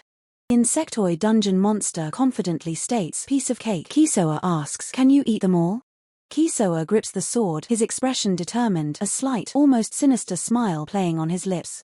A text box appears, alright, our course of action is set. Another text box reads, starting tomorrow. The insectoid dungeon monster adds, there won't be even enough. A voice asks, don't leave any behind, okay? Kisoa leaps into action, a fierce grin on his face, ready for the coming confrontation. Kisoa leaps into action, a fierce grin on his face, ready for the coming confrontation. His blade ignites with power as Kisoa charges forward, ready to face whatever lies ahead. Path forward is clear, but the true challenge remains, until we escape the dungeon. The way out is within reach, all that's left is to aim for the... Kisoa's determination burns bright. Alright, now that we've come this far. The exit is in sight, dungeon's exit door. A mysterious figure appears, her voice echoing with a playful yet unsettling tone. Ara. Voice from behind Kisoa asks, I was wondering why the parasite sword wasn't in its usual place. Kisoa's expression shifts, a determined glint in his eyes as he prepares for a new threat. Turning, Kisoa faces the new arrival, the air thick with unspoken tension. The mysterious woman, Your Highness, raises her hands in a peculiar gesture, her voice carrying a sinister amusement. Ara. Your Highness surveys the scene with a confident, almost predatory, smile. A sudden surge of energy erupts as Your Highness unleashes a powerful attack, forcing Kisoa back. Your Highness, with a wicked grin, remarks, it seems you're carrying quite a dangerous sword. Her hand crackles with dark energy, a clear threat aimed at Kisoa. Wielding twin blades, Your Highness declares, I will kill anyone who carries the parasite sword. Kisoa's eyes widen in alarm. This is bad. A strange, mechanical entity speaks, sensing the danger. Master, I can sense danger coming off her. Kisoa grimly acknowledges the threat. Yeah, I know. The hope of escape is palpable. We are so close to escaping. Your Highness confronts Kisoa, her menacing smile hinting at the danger she poses. She poses a chilling question. We have to fight Judith-sama here. Are you prepared? A sudden, violent impact sends Kisoa reeling. Your Highness exclaims, wait, while a voice cries out, please wait. Your Highness looks utterly shocked by the turn of events. Mechanical entity, now seemingly under Kisoa's control, questions, Master, what are you? While another voice states, we can take her down no problem.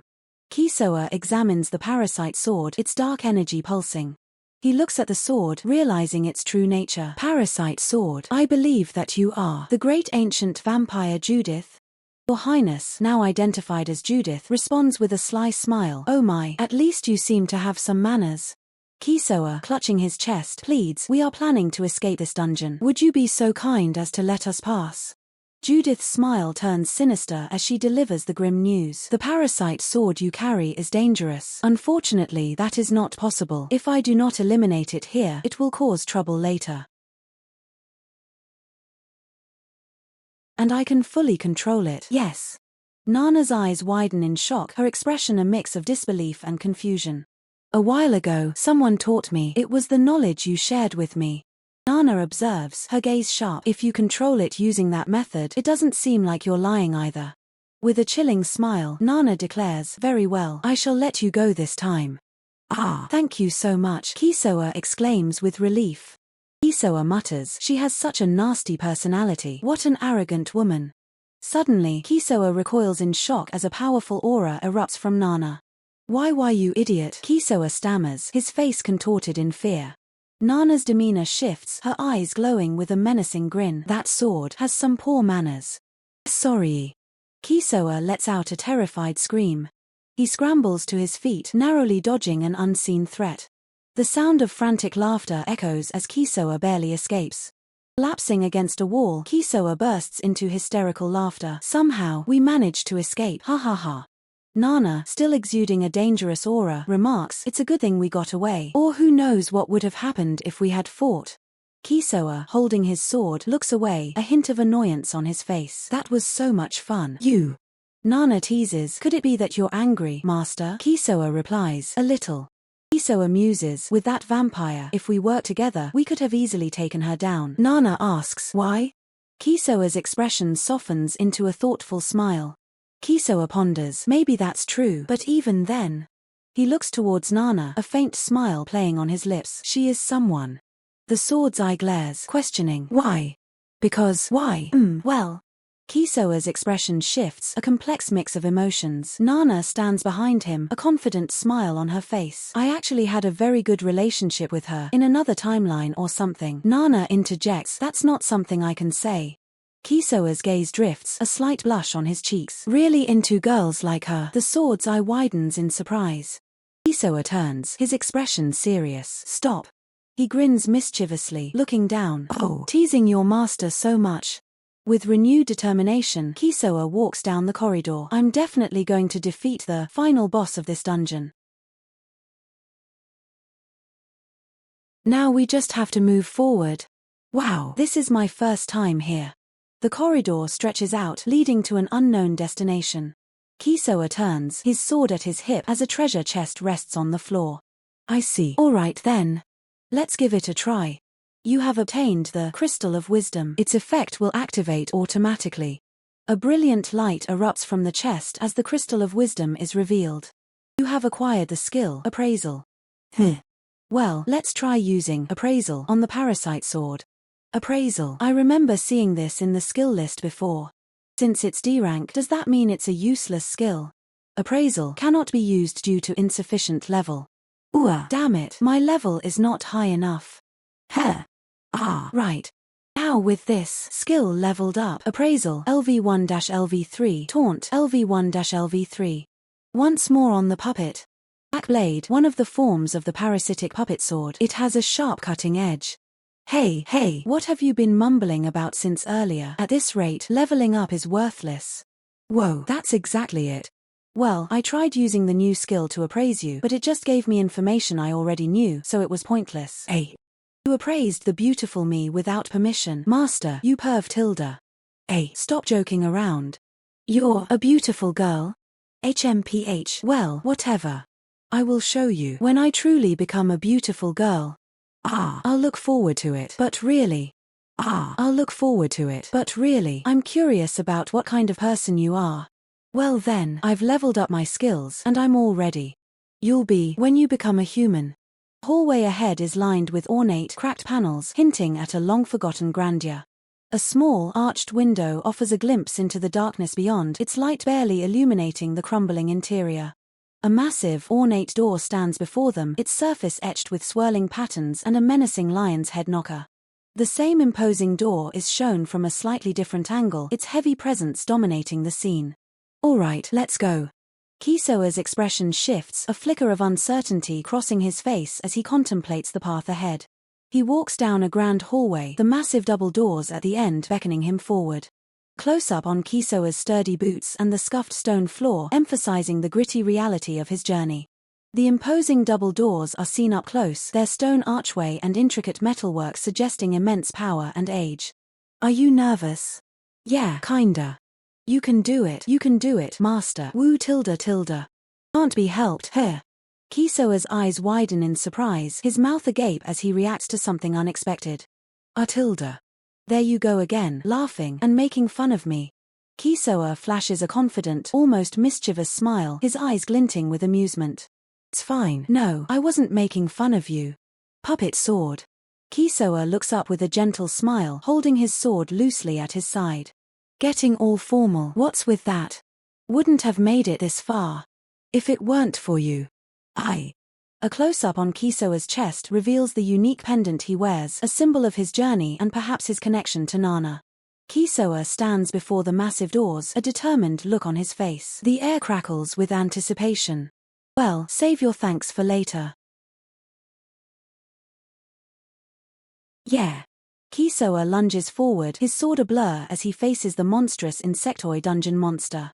The SSS rank giant centipede looms over Kisoa, its massive form filling the chamber. This is the final boss. The insectoid dungeon monster hisses, its mandibles clicking in anticipation. Appraisal. Kisoa raises his sword, a determined glint in his eyes. The giant centipede, an SSS rank monster, is a massive centipede-like creature. The venom it sprays from within its body is so potent that it can even dissolve metal. This is the final battle. Monster lets out a guttural roar, its segmented body shifting. Difficulty SSS. This is going to be tough. Here it comes. A torrent of corrosive venom erupts from the giant centipede, splashing violently. Okay. Dodge. Kisoa's boot kicks off the ground, propelling him into action. Attack. He unleashes a powerful strike with his dark sword, energy crackling around the blade. The sword meets the centipede's armored body with a resounding clash. What the hell is this guy? Damn, he's tough. Kisoa grits his teeth, the force of the impact jarring him. Ooh! The insectoid dungeon monster retaliates, its massive leg slamming down. Gah! Kisoa is sent flying, but he holds his sword tight. He narrowly avoids the monster's crushing attack. Gah! Master! Are you okay? Kisoa endures another brutal blow, his face contorted in pain. Master, what should we do? I am somehow. Let's turn things around. Got it. We have no choice but to do this. Kisoa prepares his technique, puppet-style sword technique. A massive blade descends with incredible force. Kisoa grips his unique sword, his expression grim. He unleashes the Great Wheel Slash against the colossal insectoid dungeon monster. With fierce determination, Kisoa grits his teeth. Please, let the slash go through. Kisoa leaps, his sword raised high, delivering a powerful blow. His eyes widen in disbelief. No way. Kisoa crouches, seemingly defeated, his sword lying before him. The massive insectoid dungeon monster looms, its segmented body filling the frame. The monster's armored segments are a testament to its formidable defense. The insectoid dungeon monster declares, on the giant centipede, our attacks won't work. Kisoa's expression shifts from shock to understanding. I understand. TCH, darn it. He hears a voice. Master, let's move around a bit and look for a spot where we can land an attack. Kisoa, energized, raises his sword again, preparing for another assault. He questions, where exactly should I attack? A powerful impact sends Kisoa reeling. He realizes the joints in the legs are no good. If the legs are no good, then his attention is drawn to the monster's glowing eyes. The insectoid dungeon monster attacks with its massive pincers, narrowly missing Kisoa. Kisoa is thrown back, his face a mask of shock and pain. Mid-air, Kisoa prepares his sword for a desperate maneuver. His face contorts in agony.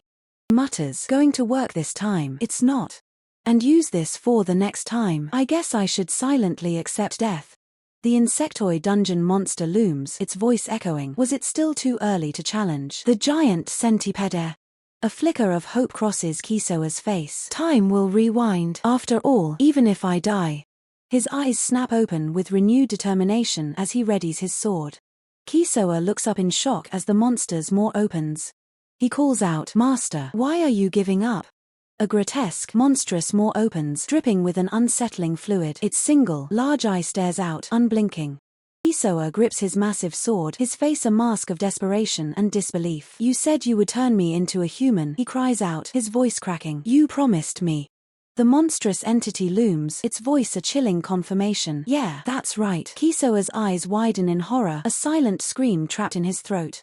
With a manic grin, Kisoa lunges forward, his sword raised. "Because of puppet sword, I am standing here." The creature's single eye glares. Kisoa, sweat beading on his brow, states, "Sure, I can redo things no matter how many times I die, but the puppet sword I will meet after redoing things." The monstrous maw gapes, its eye fixed on Kisoa. Droplets of dark fluid fall from its grotesque form. Can only be fulfilled in this timeline. The promise with the current puppet sword. Creature lets out a distorted cry. "Mr. Kisoa, his sword held defensively, looks down at the creature. "Puppet sword, I'm sorry for worrying you." A determined, almost desperate smile spreads across Kisoa's face. "Well then." Kisoa's eyes narrow with intense focus. There has to be a weak spot somewhere. Below, his sword slams into the monster's armored body. With a fierce battle cry, Kisoa drives his sword forward, aiming for a vulnerable point. The massive insectoid monster retaliates, its head lunging towards Kisoa, attempting to crush him. The monster's immense body crashes down, its powerful limbs poised to strike Kisoa. Kisoa, holding his sword, looks up as the monster's attack looms. "Puppet sword. Below," the creature exclaims. "Oh, that's amazing, master," while Kisoa states, "Alright, let's target that spot." Creature's single eye stares blankly, a speech bubble above it filled with ellipsis. "Well, if we die charging forward, it can't be helped, right?" the creature muses. Kisoa turns his back to the colossal insectoid monster, his hands clasped behind him. "Partner," the monster replies. "Thanks." Kisoa grins, a dark, determined look in his eyes. A sharp impact is felt as Kisoa's sword strikes the monster's chitinous armor. With a challenging smirk, Kisoa taunts the beast. "Hey you bug, I am standing right here. Take your best shot." Taunt. The insectoid monster prepares to strike, its massive form shifting. Kisoa faces the gaping maw of the colossal insectoid monster, sword at the ready. Kisoa readies himself, his stance firm. Sword technique, puppet style. Kisoa charges forward, his sword aimed at the monster's vulnerable underbelly. A blinding flash erupts as Kisoa unleashes a powerful attack. The aftermath of the intense strike shows Kisoa's determined expression. Kisoa's eyes widen, a mixture of shock and grim realization dawning on his face. The final, devastating blow, Kisoa's sword pierces through the monster, creating a vortex of destruction. Kisoa's sword rips through the monster's form, leaving a vortex of destruction. The monstrous body begins to disintegrate as its dark essence fades. Kisoa stands amidst the dissipating energy, his sword still held aloft. The griffin monster screeches as it's caught in the blast radius. The griffin monster is engulfed by the destructive vortex. The insectoid dungeon monster roars in pain and fury as the vortex tears at its armor. Kisoa unleashes a powerful strike, his sword glowing with raw energy. Nana watches the battle unfold, her expression a mix of concern and hope. Sir Religion and Your Highness observe the intense fight, ready to intervene. Kisoa presses his advantage, his sword a blur of motion. The insectoid dungeon monster retaliates with a powerful swipe of its claw. Kisoa dodges the attack, narrowly avoiding the monstrous limb. Counters with a swift, precise thrust. The monster recoils, a visible wound appearing on its exoskeleton. Kisoa follows up with a series of rapid slashes. The monster's defenses begin to crumble under the relentless assault. Kisoa prepares for a finishing blow, his sword crackling with energy. He lunges forward, his sword aimed at a critical point. The insectoid dungeon monster attempts to block, but it's too late. Kisoa's sword pierces the monster's core, unleashing a devastating wave of power. The monster's body begins to break apart, its dark energy dissipating. Kisoa stands victorious, his sword still humming with residual power. The battle is over, the monster defeated. The surroundings are filled with the aftermath of the intense fight. Kisoa lowers his sword, catching his breath. Nana approaches Kisoa, a relieved expression on her face. Sir Elijin and Your Highness also move closer, assessing the situation. The group gathers, the immediate danger past. Kisoa looks around, the weight of the battle settling in. Moment of quiet reflection after the intense combat. Kisoa grips his sword, his brow furrowed in thought. He contemplates using the teleportation circle. With a determined look, Kisoa activates the teleportation circle. A monstrous eye stares menacingly, its sharp teeth bared in a terrifying grin. Kisoa's expression shifts, a hint of weariness and perhaps regret crossing his features. Surrounded by a powerful aura and arcane symbols, Kisoa stands ready, his unique sword glowing. Kisoa reflects on his past, the days spent in the Kateroff dungeon. He bids farewell to his past struggles, his gaze lifting as he prepares for what's next. A serene landscape unfolds, with rolling hills and classical architecture under a bright sky. Kisoa stands on a grand balcony overlooking a dark, foreboding forest, his distinctive sword by his side. The scene shifts to a quaint village, with timber-framed houses and a watchtower under a cloudy sky. Kisoa gazes out at the peaceful village, the open sky above him. The camera pans across the rooftops of the village, revealing its architecture under a vast sky. Kisoa stands alert, his eyes wide with surprise, his massive sword held ready. Guards at the top of a grand staircase announce the return of a dungeon returnee, someone who has cleared the dungeon. Below, a creature asks Kisoa how he feels. Kisoa descends the stairs, holding his unique sword. He remarks on seeing the sky again after so long, calling his sword a puppet sword. Kisoa finds the sky beautiful, even over the Kateroff village where he suffered. He feels that perhaps he can forgive everything. Kisoa's face contorts into a sinister grin, his eyes burning with malice. He declares no, not at all. The monstrous creature roars with laughter, finding Kisoa's dark turn amusing. Kisoa grins, holding up a framed picture, seemingly amused by its contents. A system notification announces that the parasite sword has leveled up to LV3, granting Kisoa the skill Brutal Predator. Villagers react with shock as a massive, monstrous entity appears. Kisoa, now empowered with Brutal Predator, commands his puppet sword to engage. Kisoa, with a bloodthirsty grin, orders the monster to devour the villagers. The monster eagerly agrees, while villagers flee in terror.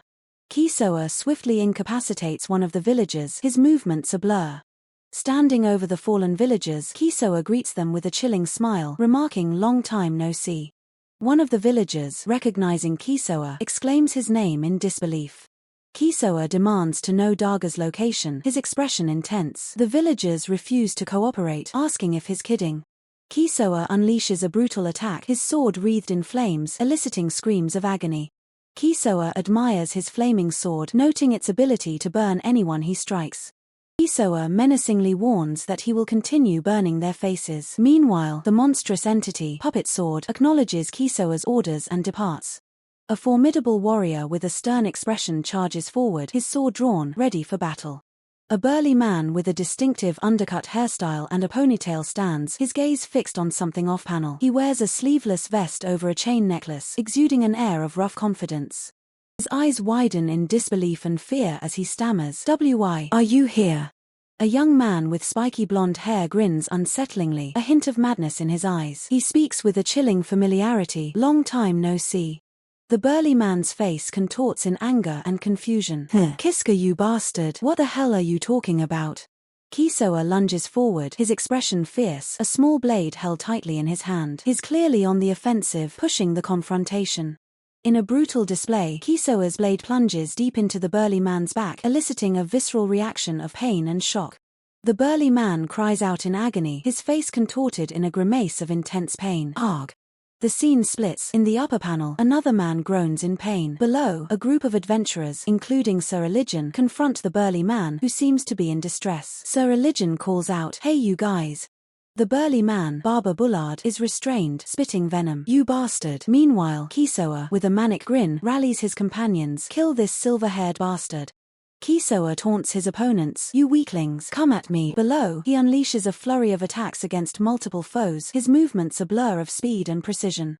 Kisoa is caught in a mid-air struggle, his swordplay still fierce. A voice from below declares, "I am the one who survived that dungeon." Barber Bullard, his face etched with terror, questions Kisoa. Hey, Daga, do you know what I was thinking while I was clearing the dungeon? Kisoa's chilling internal monologue reveals his dark thoughts. Bludgeoning, beheading, burning you alive, carving your flesh, gouging your eyes out. I've been thinking the whole time about how I should take my revenge on you. Barber Bullard sobs, begging for forgiveness. Please, I beg you forgive Yum. Meanwhile, Kisoa's cold gaze suggests no mercy. Title card: Dungeon Girlfriend who enters the dungeon. How many times will I be killed? A monstrous, insectoid creature with massive tentacles attacks, its terrifying presence overwhelming Nana, who screams in fear. Kisoa is also caught in the chaos. Kisoa and Nana are in a desperate flight from a grotesque, multi-limbed monster that has emerged onto the cobblestone streets. The creature's menacing form fills the frame. The monstrous creature lumbers through the village, its many limbs scuttling across the ground. Its gaping maw and multiple eyes are a terrifying sight. A thought bubble floats above the village, a chillingly gleeful delicious tilde. The sky is filled with fluffy clouds, a stark contrast to the unfolding chaos below. A desperate shout echoes through the village. Hey, you lot, hurry up and take down that monster. A sign announces Carteroff Village Adventurers Guild. Barber Bullard, the village chief, argues with a subordinate. With all due respect, village chief, but with our current strength, it's nearly impossible. Instead, we should request reinforcements from a nearby guild. Inside a hall, a group of armored individuals and nobles are gathered around a table, seemingly in a tense meeting. Sir Elijin and your highness are present. Suddenly, Barber Bullard is violently thrown against a wall, the impact evident on his face and body. The sound of a heavy blow rings out. Overwhelmed and in pain, Barber Bullard cries out, his body trembling under an unseen force. His expression is one of pure terror. Kisoa stands triumphantly over the defeated Barber Bullard, surrounded by the armored knights and nobles. The confrontation has reached its climax within the hall. Kisoa, a wide, almost predatory smile on his face, addresses the village chief. Wyo, I've been looking for you. Whispers spread through the crowd. He's the one. Barber Bullard, seeing Kisoa, reacts with a mix of fear and disbelief. A command issued. Old man, kill him. Barber Bullard, his face a mask of suspicion and anger, demands, "Who are you?" Kisoa beams, his smile wide and triumphant, as he declares, Kiska returned alive from the dungeon. Kisoa beams, his smile wide and triumphant, as he declares, Kiska returned alive from the dungeon. You blamed me for killing Namia and threw me into the dungeon. Barber Bullard's eyes widen in shock and disbelief, sweat beading on his forehead. ZZZZZ. Kisoa, with a hint of a cruel smile, retorts, I wasn't the one who assaulted and killed Namia. Barber Bullard recoils, shouting in alarm, What are you? Kisoa grins menacingly, his gaze fixed on the terrified man before him. The one lying over there. Your own son did it, didn't he? You know that, don't you? Barber Bullard lets out a guttural groan, his expression contorted in fear and anger. Barber Bullard points a commanding finger, his voice laced with desperation. Hey, you lot, seize him. One of Barber Bullard's men laughs manically, sweat dripping from his face. Too bad, Kiska, you might have gotten stronger, but... The man continues his taunt, his eyes glinting with malice. As Kisoa stands his ground, surrounded by adventurers, one of them declares, there's no way you can win. An adventurer with dark hair and a confident smirk grips his sword, ready for battle. Another armored adventurer, a confident smile on his face, prepares his stance while Barber Bullard and his associate watch. A bubble appears, containing only the word right. Kisoa, with a knowing smirk, acknowledges the statement. Right. No way I can win. The adventurers prepare for a fierce clash, while Kisoa's expression shifts to one of anticipation. A dangerous glint appears in Kisoa's eyes as he says, well then, let's see. Kisoa's blade strikes true, drawing blood, if that's really true. Sir Elijin and Kisoa clash swords, their movements a blur of steel and determination. Barber Bullard and his associate stare in horror as the battle unfolds. Kisoa's swift movements overwhelm Sir Elijin, who is struck down. Kisoa looks unimpressed by the fallen adventurer. How weak in the dungeon compared to fighting the monsters. Kisoa and another adventurer engage in a rapid exchange of blows, their speed a testament to their skill. Kisoa lands a devastating blow, sending blood splattering. Kisoa's powerful strike pierces through an opponent's defense. Kisoa stands victorious over a fallen knight, his sword still glowing. Is just way too easy. Kisoa surveys the scene, his sword pulsing with power, while the remaining men watch in fear. Barber Bullard and his remaining henchmen are paralyzed with fear, their faces etched with terror. Kisoa points his glowing sword menacingly. If you run, I'll kill you. Hey, wait. One of the men attempts to flee while the other stares in disbelief. Barber Bullard looks utterly defeated and terrified, his mind racing with dread. How about we play a small, special game? Since you two, father and son, are finally together. What, a game? What, you want us to talk it over? Hurry up, letting you discuss it is me being generous. Barber Bullard's face contorts in terror and disbelief. His eyes widen in panic, sweat beading on his forehead. Daga, I'm the village chief. As the chief, there are still things I need to do. So you will take the torture. After all, this all happened because you killed Namia. Are you kidding me? You're the one who framed Kisoa for my crime, old man. Ha, ha, ah. I did it for your sake. Aha, so take this torture for my sake too. How pathetic. You two are father and son. I thought maybe I had a tiny bit of hope, but I guess that's too much to expect from these two. No way. Both of you will be tortured, and so. Barber Bullard's eyes widen in sheer terror as Kisoa's sinister smile grows. I deeply apologize for the trouble my son has caused. You can do whatever you want to my son, so please, just spare me. Oh, this is groveling on the ground just to sell out your own son to save your own skin. This father and son, you two are just perfect. Alright, I have decided. Old man, are you kidding me, you piece of trash? I'll grant the village chief's request. Barber Bullard cries out in despair. I'm truly sorry. No, I'm the one who should apologize. Please, torture my father instead. Daga, you're too late. Kisoa looks down at the dropped swords, a chilling smile on his face. Raise your heads. The glint of steel, a hand gripping the hilt with grim determination. Panic flares in their eyes as blades are pressed against their throats. Kisoa grins, a chilling proposal escaping his lips. You two fight each other to the death. Continues, the promise of a reward hanging in the air. The winner will get something special. Desperation floods their faces as one cries out, no torture. The fight begins. A guttural cry escapes one as the other strikes. Kisoa's smile widens, a dark amusement in his eyes as he observes a father and son killing each other just to save their own lives. He muses, the scene unfolding before him a testament to their desperation. You don't see something this low every day. His gaze drifts, and he adds that these two are such trash. As the brutal fight continues, Kisoa expresses his satisfaction. I'm so glad. One of the combatants, battered and bleeding, strains with effort. Barber Bullard collapses, a choked gasp escaping him as he feels the fatal blow. The victor, Barber Bullard, stands trembling, the aftermath of the brutal fight etched on his face. Kisoa offers a clap, his voice dripping with mock sincerity. Congratulations. The victor, Barber Bullard, can only manage a strained reply. Yeah. A twisted smile spreads across Barber Bullard's face as he asks, so this means I'm forgiven, right? Kisoa's expression shifts, a subtle, knowing smile playing on his lips. Kisoa, his sword now alight with a faint glow, addresses the victor. Then, as your reward for winning, let's have a serious duel right now. Barber Bullard recoils, disbelief and fear flashing across his blood-stained face. Hey, no, what? He stammers, his previous bravado shattered. There's no way I can win. His eyes widen in confusion and fear. Barber Bullard, desperate, pleads, and I'm an Alcusi. No, wait. Kisoa's expression hardens as he declares, his voice laced with a cold fury. You've made my life a living hell. Barber Bullard, tears streaming down his face, offers a pathetic apology. I truly apologize. I apologize. Kisoa recounts the past, his voice filled with bitterness. The fields were ruined. Every time we crossed paths, you'd hit me.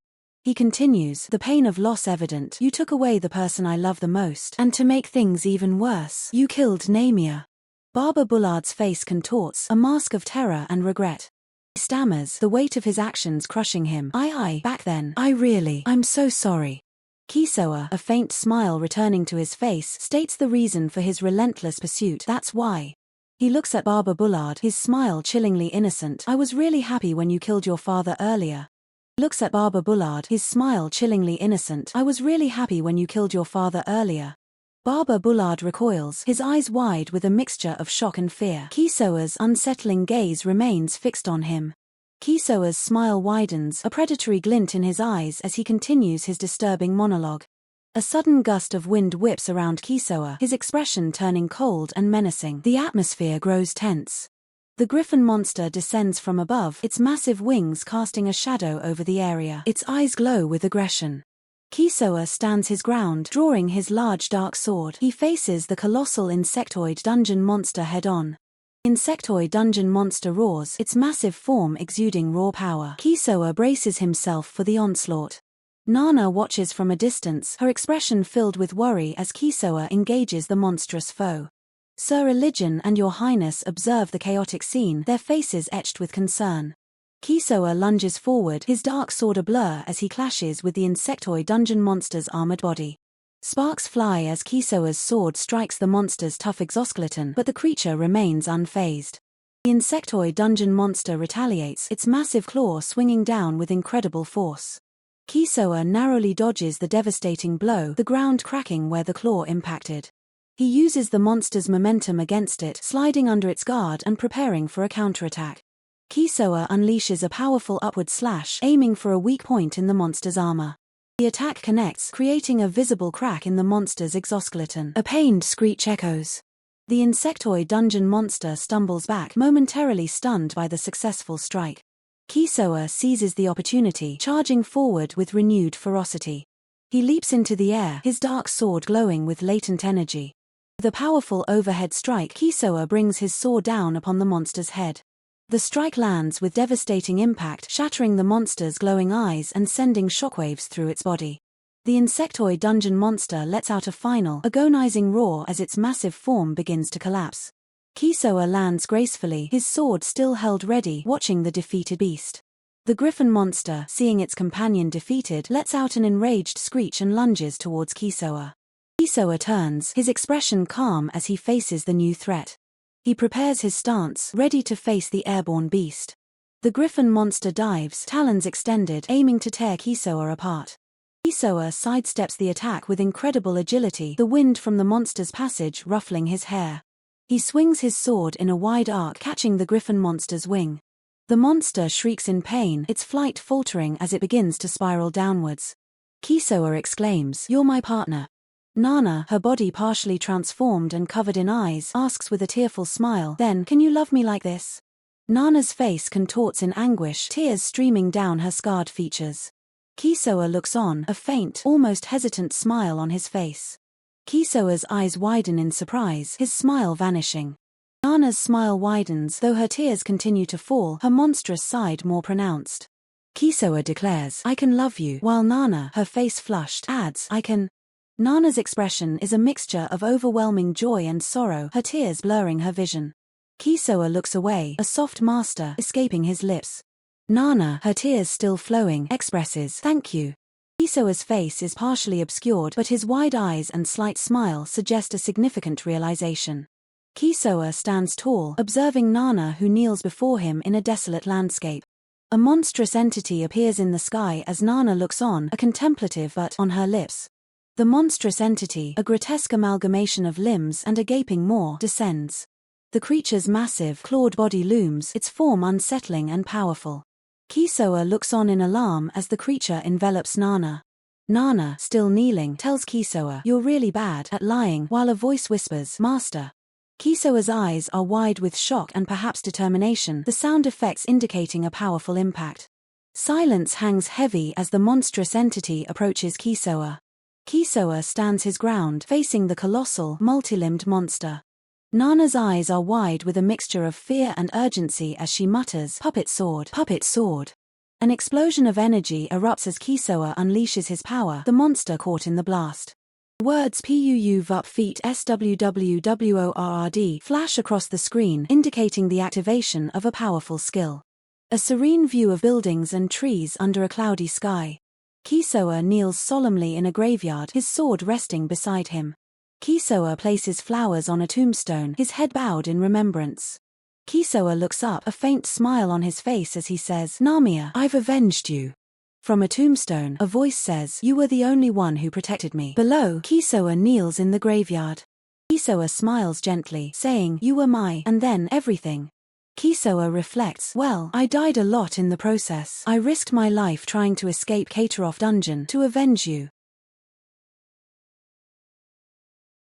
And then, they finally became human. Something went wrong. Both you. There's no one standing beside me anymore. Kisoa breaks down, tears streaming down his face. Suddenly, a vision of Nana appears, her voice echoing a single skill. A mysterious voice declares, "Then I shall grant you."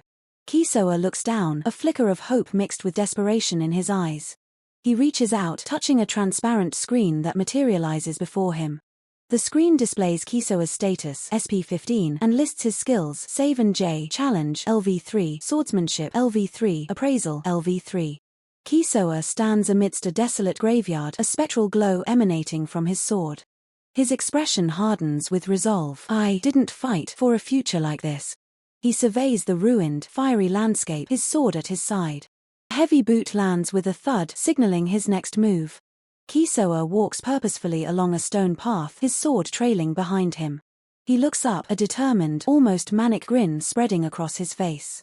He declares, his eyes blazing with fierce intent, "Next timeline, in the will I." His voice booms with power, "I will make you human." This appears to be a promotional image or advertisement and not part of the story's narrative. This appears to be a promotional image or advertisement and not part of the story's narrative. This appears to be a promotional image or advertisement and not part of the story's narrative. This appears to be a promotional image or advertisement and not part of the story's narrative. This appears to be a promotional image or advertisement and not part of the story's narrative. Kisoa falls to his knees, his hand reaching out towards a furry, armored limb.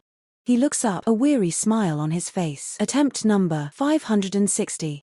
He rises, ready for the next challenge. Once again, it begins. His gaze intensifies as he speaks, "Puppet sword, wait for me." Kisoa stands tall, his expression firm and determined. "I swear, I'll turn you into a human. Even if I kill Daga, it won't bring Namia back. I no longer care about revenge. If that's the case, then I will save the only friend I found." Kisoa steels himself, a determined glint in his eyes as he's surrounded by an intense aura. He turns, his expression shifting as he senses something is amiss. Puppet swords. Puppet sword is gone. Kisoa's voice trembles with disbelief as he looks down a dark hallway.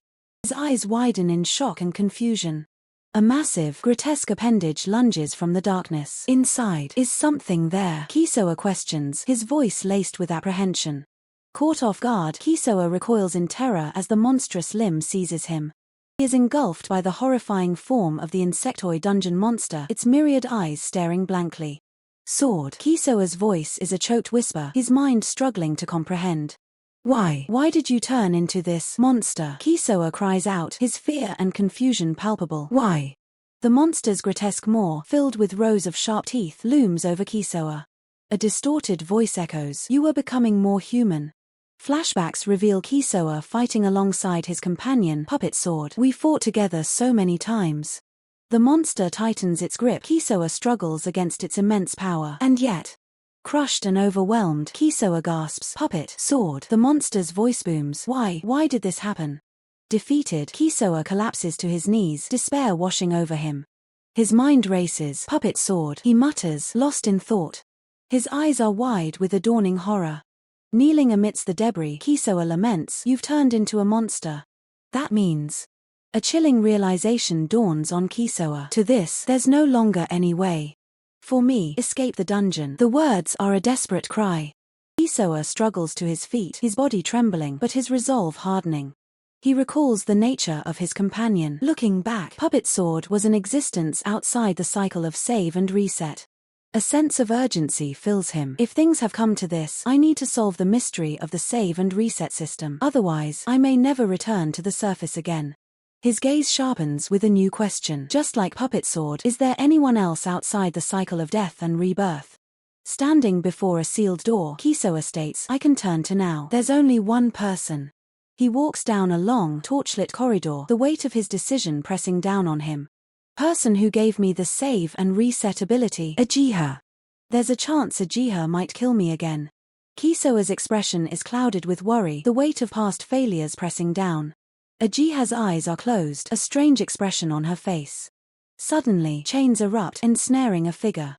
A hand reaches out, pushing against an unseen force. Uchiha's expression shifts, a hint of surprise or perhaps relief. A figure collapses, their long hair fanned out around them. Kisoa's eyes widen in disbelief, sweat beading on his forehead. Uchiha looks on, her expression unreadable. Uchiha, Ichem. Uchiha, who are you? Kisoa looks taken aback. Uchiha tilts her head, confused. Kisoa, you don't remember me? A flicker of shock crosses Kisoa's face. Uchiha, I can't remember you. If we've met before, I'm sorry. Kisoa, no, if you don't remember, then it doesn't matter. Someone I just met, but... Uchiha looks down, a somber expression on her face. Kisoa's face contorts with a mix of confusion and distress. Kisoa, here. Kisoa's eyes dart back and forth, searching for answers. Kisoa, then, Uchiha, do you know anything about Puppet Sword? Uchiha, she can still talk, so it's not like she's lost all her memories. Uchiha's brow furrows, her expression one of deep concern. Uchiha, sorry I couldn't be more helpful. Kisoa, it's fine if you don't know. No, I don't know why, but she's turned into some kind of monster. Kisoa, Puppet Sword is a living sword or something like that, but more importantly, she's my friend. Kisoa, I'm here because I need to find a way to make her dream of becoming human come true. Uchiha's eyes light up with determination. Uchiha, I'll help you. Uchiha, Puppet Sword is important to you. Kisoa, got it. This Uchiha is nothing like the one from back then. Kisoa, is something wrong? He mutters, under his breath. Kisoa ponders, a soft hum escaping his lips. Nana gasps in alarm, hey, a monster, what do we do? A grim realization dawns, yeah, at this rate, she won't be much help in combat.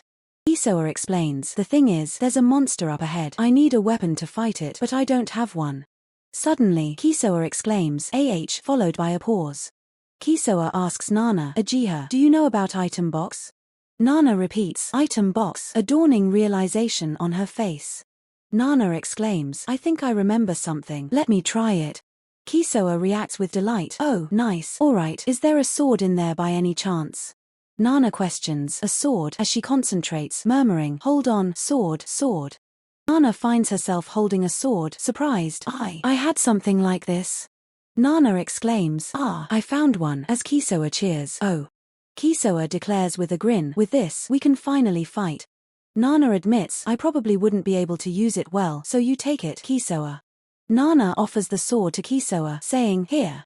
Kisoa accepts the sword, declaring, then let's put this sword to the test and move forward. Kisoa steels himself, alright.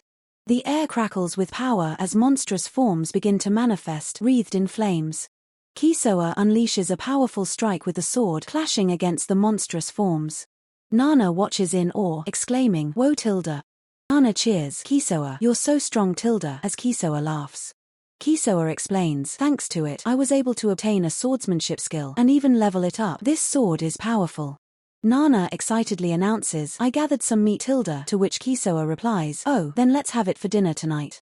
A menacing figure appears, with Kisoa stating, Puppet Sword, I need her power no matter what. Kisoa observes, but up ahead are the golden living armors, to defeat them. A grotesque, multi-eyed monster looms, its massive fangs bared. Kisoa's expression turns grim as he states, there's only one person in this dungeon. Kisoa looks towards Nana, saying, but we're about to go meet someone. Kisoa turns to Nana, asking, hey, Uchiha. Nana responds, yes?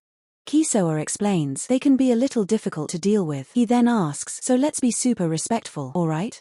Nana, looking determined yet a bit nervous, replies, okay, got it. She adds, I'll be careful. A voice declares, let's go. Below, a magical circle is seen, with the narration stating, it's a gamble. Kisoa and Nana walk down a hallway, Kisoa thinking, I have to believe that.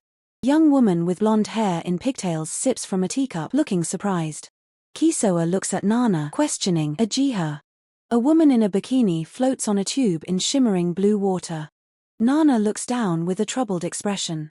A woman with blonde pigtails sits at a table, speaking to Kisoa and Nana. She says, in that time, I have encountered many puppet equipments. Below, Kisoa exclaims in shock, parasitic series.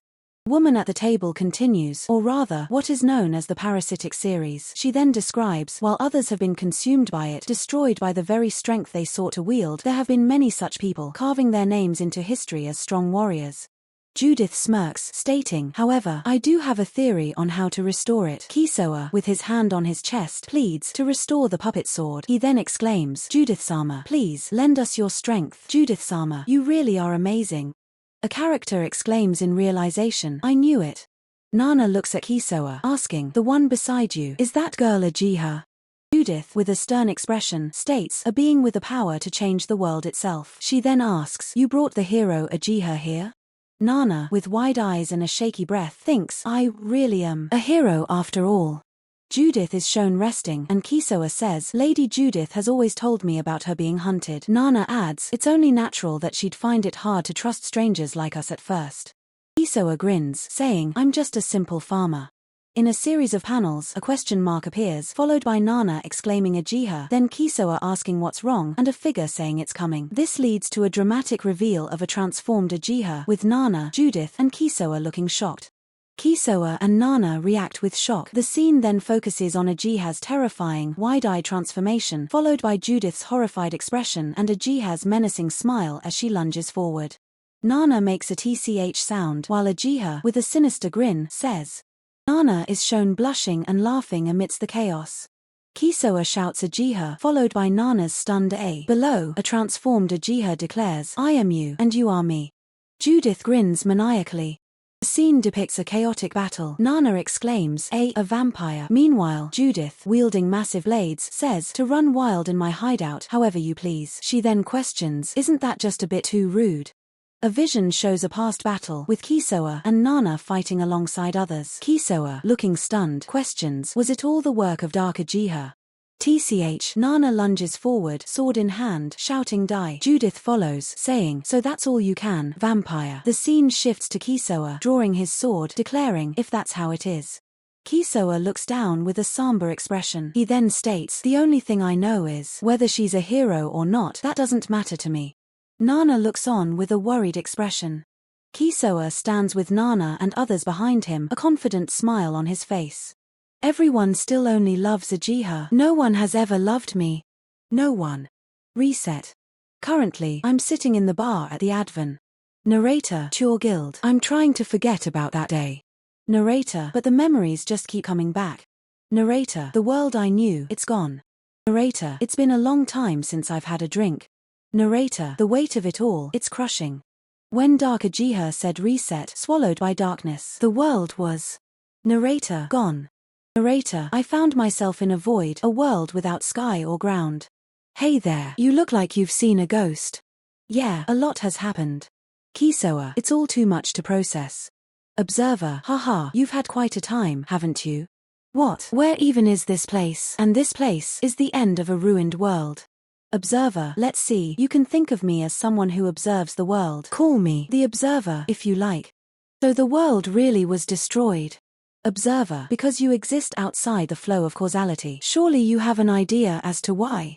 But if the world's gone, why am I still conscious? Saving a Jiha. But if she is really the key to saving this world, then I'll be the one to save her. Now then. The fate of this world rests in your hands. Narrator, a blinding light erupts, signifying a powerful transformation or event. To the world 100 years ago, off you go. Narrator, he is sent back in time to a world before its destruction. And so I was sent to the world 100 years ago. Since then, it's been a few weeks. I heard there's a platinum-ranked adventurer in this guild who cleared the Cateroff dungeon. Platinum? Really? I think someone did say that back then. So it's you. Why didn't you step forward immediately? Well, in a hurry. I was kind of in a hurry. Yeah. Wait a minute. Get over here. The scene shifts to an exterior shot, revealing a grand, ancient structure with mountains in the background. We're here. Wait, where are we going? I've brought the man who cleared the Cateroff dungeon. So, this is the guy. Thanks for the help, Carnaria. But it's reassuring to have someone who knows the dungeon well. Tell us your name. It's not as strong as I'd imagined. Kiska, actually, would like to ask you for a favor. My name is Kiska. Wait, seriously? Are we really going to trust someone we barely even know? Carnaria, please, calm down. First, we need to earn his trust. Well then, Kiska. Sorry, I went a bit too far. It's currently hiding in the Cateroff dungeon, hence why we've been looking for someone like you who's familiar with the dungeon. We've been tracking a person all the way here. That person. So, the person you're looking for, who is it? I see. Well, it's true that I'm familiar with the dungeon's layout. There's probably no one who knows it better than me. It's the Demon King. The group looks on, a mix of anticipation and determination on their faces. What? Lately 100 years ago. Just who are you people? A knowing smile plays on Nana's lips as she looks towards Kisoa. Sir Elijin stands tall, flanked by his legendary companions, ready to satisfy any curiosity. A look of utter shock contorts Kisoa's face. Sir Elijin addresses Kisoa directly, stating, "We need your strength." Kisoa is lost in thought, a silent ellipsis filling his speech bubble. The implications sink in. The hero, Elijin, is asking for my help. Kisoa, sword at his side, hesitantly asks, "Can I ask you a question?" "Yeah," Sir Elijin replies, her expression open. "You can ask me anything." Below, a thought bubble reads, Ajiha Tsubaki. Kisoa directly asks, "Do you know a girl named Ajiha Tsubaki?" Sir Elijin pauses, a contemplative look on her face, before murmuring, "Ajiha Tsubaki. Sorry, Kisoa-kun," Sir Elijin states, "it doesn't look like anyone here knows her." Kisoa, processing this, thinks, "I see." Sir Elijin proposes a deal. "If you agree to lend us your strength, then once we defeat the Demon Lord, we promise to help you search for her." "Oh, great to hear it," Sir Elijin exclaims, welcoming Kisoa. Then, once again, "Welcome aboard." "All right," Sir Elijin says, her expression hopeful, "if my power is enough." The handshake seals the deal, is now moving once more. Kisoa, beaming, exclaims, "I can't believe I'm actually joining the heroes party." Sir Elijin suggests, "Why don't we all do a quick round of introductions? Kisoa-kun, would you like to go first?" Kisoa agrees, Sure. My name's Kisoa. My class is Swordsman and Adventurer, I guess." Kisoa adds, "Also, I have a skill called Taunt." "Sounds like you'd make a good evasion tank," Sir Elijin observes. Kisoa confirms, "That's the role where you dodge attacks and draw enemy focus, right? I think I can manage that." Sir Elijin reveals her identity. "I'm Elijin Rastana. I'm the current hero. My rank is Master," she adds, "and I think my position in the hierarchy is 7th. Kisoa looks surprised as he hears, "Even in the world I came from 100 years in the future, his name was well known." Narrating Sir Elijin's past, in this battle for Ariane, he'll defeat the Demon Lord and become a legendary hero. The narration continues, he's the first prince of the kingdom of Fastana, which includes Kitaroff village. Sir Elijin asks, "Putting it like that, it's kinda nerve-wracking." "Alright, I guess you're next, Carnaria." Carnaria simply replies, "Yes." Carnaria Glycis is introduced. "Holy Knight, Diamond rank." Kisoa remarks, "That was fast." Sir Elijin laughs, "Ha ha ha, Carnaria sucks," while Carnaria looks exasperated. Gorgon, a warrior, introduces himself with a booming laugh, "Looking forward to working with you." He adds, "We're all a bit of a quirky bunch, but each of us has a solid backbone, right?" Kisoa enthusiastically replies, "Yes, it's an honor." Nock, shrouded in a hood, simply asks, "Nock?" Nock's expression is unreadable, a silent ellipsis following their question. Kisoa muses, "Well, like Gorgon said, there are definitely some weirdos here, but they're all amazing in their own way." He then concludes, "Alright, I guess that's everyone, right?" Kisoa playfully pats the head of a young elf girl, asking, "Hey, little girl, where's your mom?" The elf girl blushes intensely. The elf girl, now clinging to Sir Elijin, cries out, "Wara, this guy just treated Niao like a little kid." Sir Elijin laughs heartily. "Her what?" Kisoa exclaims. Meanwhile, Sir Elijin chuckles, "Believe it or not, this girl is way older than all of us." The elf girl, embarrassed, mutters, "Ua," and tugs at Sir Elijin, saying, "See, even Kisoa-kuan's apologizing." "Yes, I'll take it to heart," Kisoa says sincerely. The elf girl, still upset, retorts, "I won't forgive you." Sir Elijin interjects, "I didn't realize you were an elf. Please forgive my rudeness." The elf girl, now addressed as Niao, states, "If you treat Niao like a child again." Kisoa reassures, "Alright, I think we are done with everyone's introduction." Finally, the group prepares for their journey to the Kitaroff dungeon. "We go." Kisoa points towards a grand archway, explaining, "This is the teleportation circle that leads deeper into the dungeon," while another bubble reveals the second entrance. Companion, looking surprised, questions, "Second entrance and teleportation circle." Another companion gasps, "Wait," with wide eyes, exclaiming, "I've heard of this before. This place is..." Turning away, a character states, "I entered the dungeon from here, and made it all the way through." Nana stares at Kisoa with disbelief, asking, "Kisoa, just who are you?"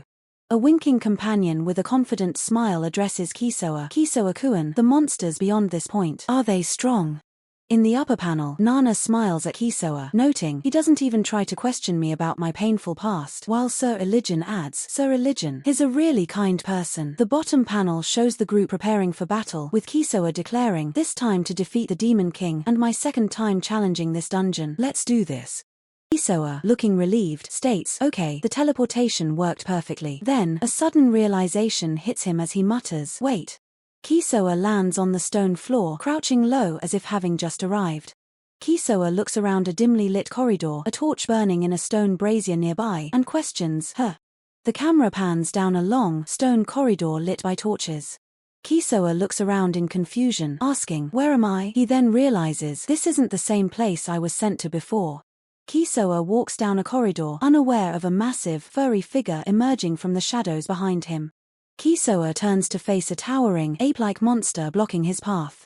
The monster looms over Kisoa. In a speech bubble, Kisoa remarks, mohawks were a thing, even in this era. Another bubble from the monster says, it's been a while, and Kisoa identifies it, a bugbear. Bugbear roars, its fangs bared in a terrifying display. The bugbear lets out a deafening roar, its eyes glowing with ferocity as it charges towards Kisoa. Kisoa narrowly dodges the bugbear's initial strike by crouching. The panel emphasizes a one-strike instant kill as Kisoa prepares to counter. Kisoa narrowly avoids the bugbear's attack, panting, that was close, really close. Kisoa recalls fighting barehanded, fought barehanded like I used to. I almost reflexively. He then runs down the corridor, determined, and catch up with Iligan and the others as soon as possible. Kisoa, looking resolute, states, well, anyway, I'll just quickly take care of these bugbears. Kisoa's eyes widen in fear, a silent scream escaping him. Surrounded by sharp spikes and a chilling atmosphere, Kisoa cries out, Uwa tilde, scary. Kisoa scrambles away from a dark opening, admitting, even though I had save and reset, the trauma from back then still keeps rushing back. Kisoa turns his back to the camera, facing a doorway. Kisoa opens a chest, looking intrigued. Kisoa ponders, oh, but since I'm 100 years in the past, can I get it again? He then looks at a list of skills, remarking, looks like I can use it. Kisoa studies the skill list, muttering, let's see, and what should I pick? Kisoa stands ready, facing a horde of monsters. He declares, against you guys, in this dungeon, the ones who killed me the most. He then activates a skill, shouting, acceleration, followed by time for a test slash. Kisoa looks into a dark, ominous opening. I struggled so much when I was barehanded. The flaming sword and the skills sure make a difference. The monsters in this dungeon are no longer my enemies. Normally, I should be hurrying to regroup with my party. If I go there. Kisoa stands before a massive, glowing pillar, the weight of his past pressing down on him. Does that mean that in this era, Uchiha hasn't been sealed yet? Kisoa walks down a long, stone corridor, his resolve firm. Chem, sounds of battle. Bugbear den up ahead. Someone's fighting in the. That's Canaria-san. Acceleration. They'll circle around and surround you. Canaria-san, I'm here to help. Let's wipe them all out. Kisoa and Nana charge into the fray, fighting alongside Canaria. We somehow manage to take them all down. Don't stick your nose where it doesn't belong. You're supposed to be a just guide, aren't you? I would have taken them down even without your help. Used to exile criminals. A teleportation circle. Might look like a criminal, but I am just an alk farmer. Would be a problem for me. You dying. And on top of that, I forced you to come here. My past was full of misery. But, even so, No, you don't have to say it. Everyone has a past they can't forget, or memories they wish they didn't have to remember. Let's see. His Highness would probably go off in search of the Demon King alone. Any place where Iligan and the others might be headed. Canaria-san, do you happen to know? So if we head for where the Demon King is likely to go, we'll probably catch up with him quickly. This is a place I once knew. So it was already built 100 years ago. Hey, that's for the vampires. So nostalgic. I used to crash here all the time. Kiska, where does this hole lead? Vampires. Then we must slay them for the good of the people. Vampires. This is bad. Canaria-san seems like the type with a strong sense of justice. She'll probably say something like, no, that's not it. It's a. Well, we're not that exhausted right now, and time is of the essence. It's got a kitchen and beds too. I used it a lot myself, actually. Phew, saved. Let's keep moving. Why did the Demon King flee into the Kateroff dungeon in the first place? Devour the dungeon bosses. The Demon King's objective. Consume them, absorb their power, and grow even stronger. That's likely. If we head for the boss room, we might run into Elijin and the others. I see. In that case. But keep in mind, it might not be His Highness waiting inside. It could be the Demon King himself. Right. This boss room. It's the golem's chamber. The sound effects indicate a struggle against the door. No good. It won't budge. Kisoa sits amidst the rubble, his sword resting on his lap, looking contemplative. Phew. Elijin-san is unbelievably strong. At least the Demon King didn't get to eat the golem. Amazing. He took down the golem that even Uchiha struggled with and shattered it all by himself. The boss room further ahead, still intact. As expected of Kiskakuin, he really knows this dungeon. I was right to trust my instincts. Right, come on, let's take the bosses down before the Demon King can devour them all. A heavy, reinforced door looms ahead. The room is in disarray, with large bloodstains on the floor. The griffin isn't here. No, it's not that it isn't here, it's already been devoured by the Demon King. He wouldn't be able to find the bosses so easily. I figured in a dungeon this huge, looks like I underestimated him. At the very end of this dungeon, the final boss chamber. Where's the next boss? The next one is... What about Kolgano-san, Niao-chan, and Nox-san? Shouldn't we regroup with them? Chem, Elijin-san. The Crystal of Wisdom has already been used. We're here. Alright, this is it, the final boss chamber. The three adventurers stand ready before the imposing entrance to the final boss chamber. They enter the chamber, facing a colossal, armored figure with horns and a stern expression who is consuming something. Kisoa stares in disbelief, a gasp escaping his lips. He can't comprehend what he's seeing. As they enter the chamber, Kisoa and his companions confront a colossal, armored figure with horns and a stern expression. The figure is revealed to be Demon King Zorga. A smug smile plays on Nana's lips as she addresses the Demon King, her eyes glinting with challenge. Demon King Zorga, unimpressed, dismisses the challenge with a condescending rating. The Demon King sits, seemingly unfazed, while Kisoa draws his massive dark sword, ready to engage. Kisoa unleashes a blinding energy blast from his hand, preparing for the onslaught. The Demon King retaliates with a powerful counterattack, his own energy surging. The massive Demon King Zorga declares his power, feeling the surge of energy within him. The battle is on. Kisoa expresses his shock at the Demon King's immense size, questioning if Sir Elijin can truly defeat such a foe. The Demon King, brandishing his weapon, acknowledges Kisoa's presence. Meanwhile, Nana prepares herself for the fight. Kisoa executes a powerful sword technique, Profane Slash, unleashing a devastating arc of energy. The Demon King's helmet reveals a menacing grin as he prepares his own unorthodox fighting style. Nana, with a determined glint in her eyes, declares her holy sword style, ready to face the challenge head-on. Amidst the chaos, Kisoa questions Sir Elijin's strength compared to the Demon King, while the Demon King's rank is revealed. The Demon King's power is evident as he clashes with Sir Elijin, the sheer force of their blows shaking the surroundings. The battle rages on, with Kisoa and Nana caught in the crossfire, urging Sir Elijin to be careful. The fight is far from over.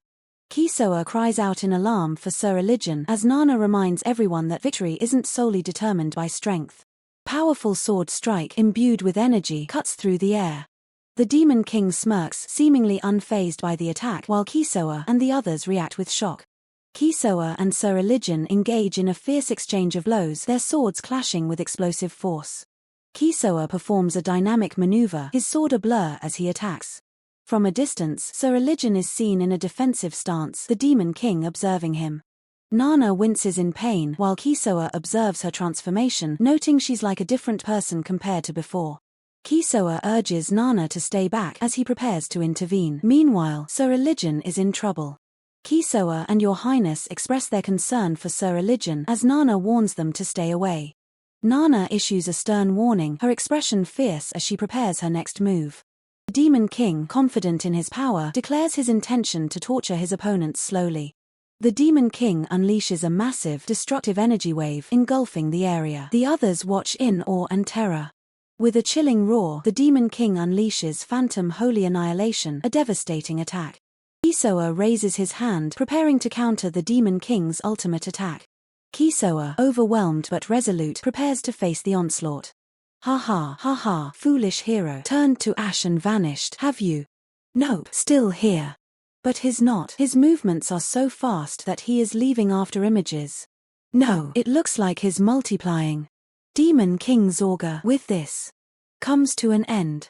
Aha, did I make you worry a little? Illigent Samar Tilda. I went ahead and beat him before we could regroup. He truly is the hero, which raises the question, just who really is Ajiha? Well then, let's head home. Yes, sir. It seems the mystery has only deepened, but have they really saved the world?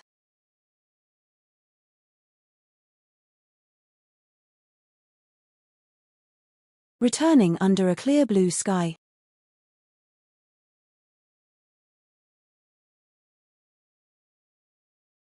Chapter 30. His Highness has returned. Ahaha frat, I'm back. Your Highness Tilda, thank goodness you're safe. Ahaha, sorry, but hey, we managed to defeat the Demon King safely with. When I heard you'd headed into the dungeon with only a small group for a top-secret mission, I was worried sick. Thanks to Kiska-kun here. The Demon King had devoured every boss and regular monsters. He could have easily become a threat beyond anyone's control. Without Kiska-kun, we wouldn't have even known the way through. I didn't do much, there's no doubt about it. The real MVP was Kiska-kun.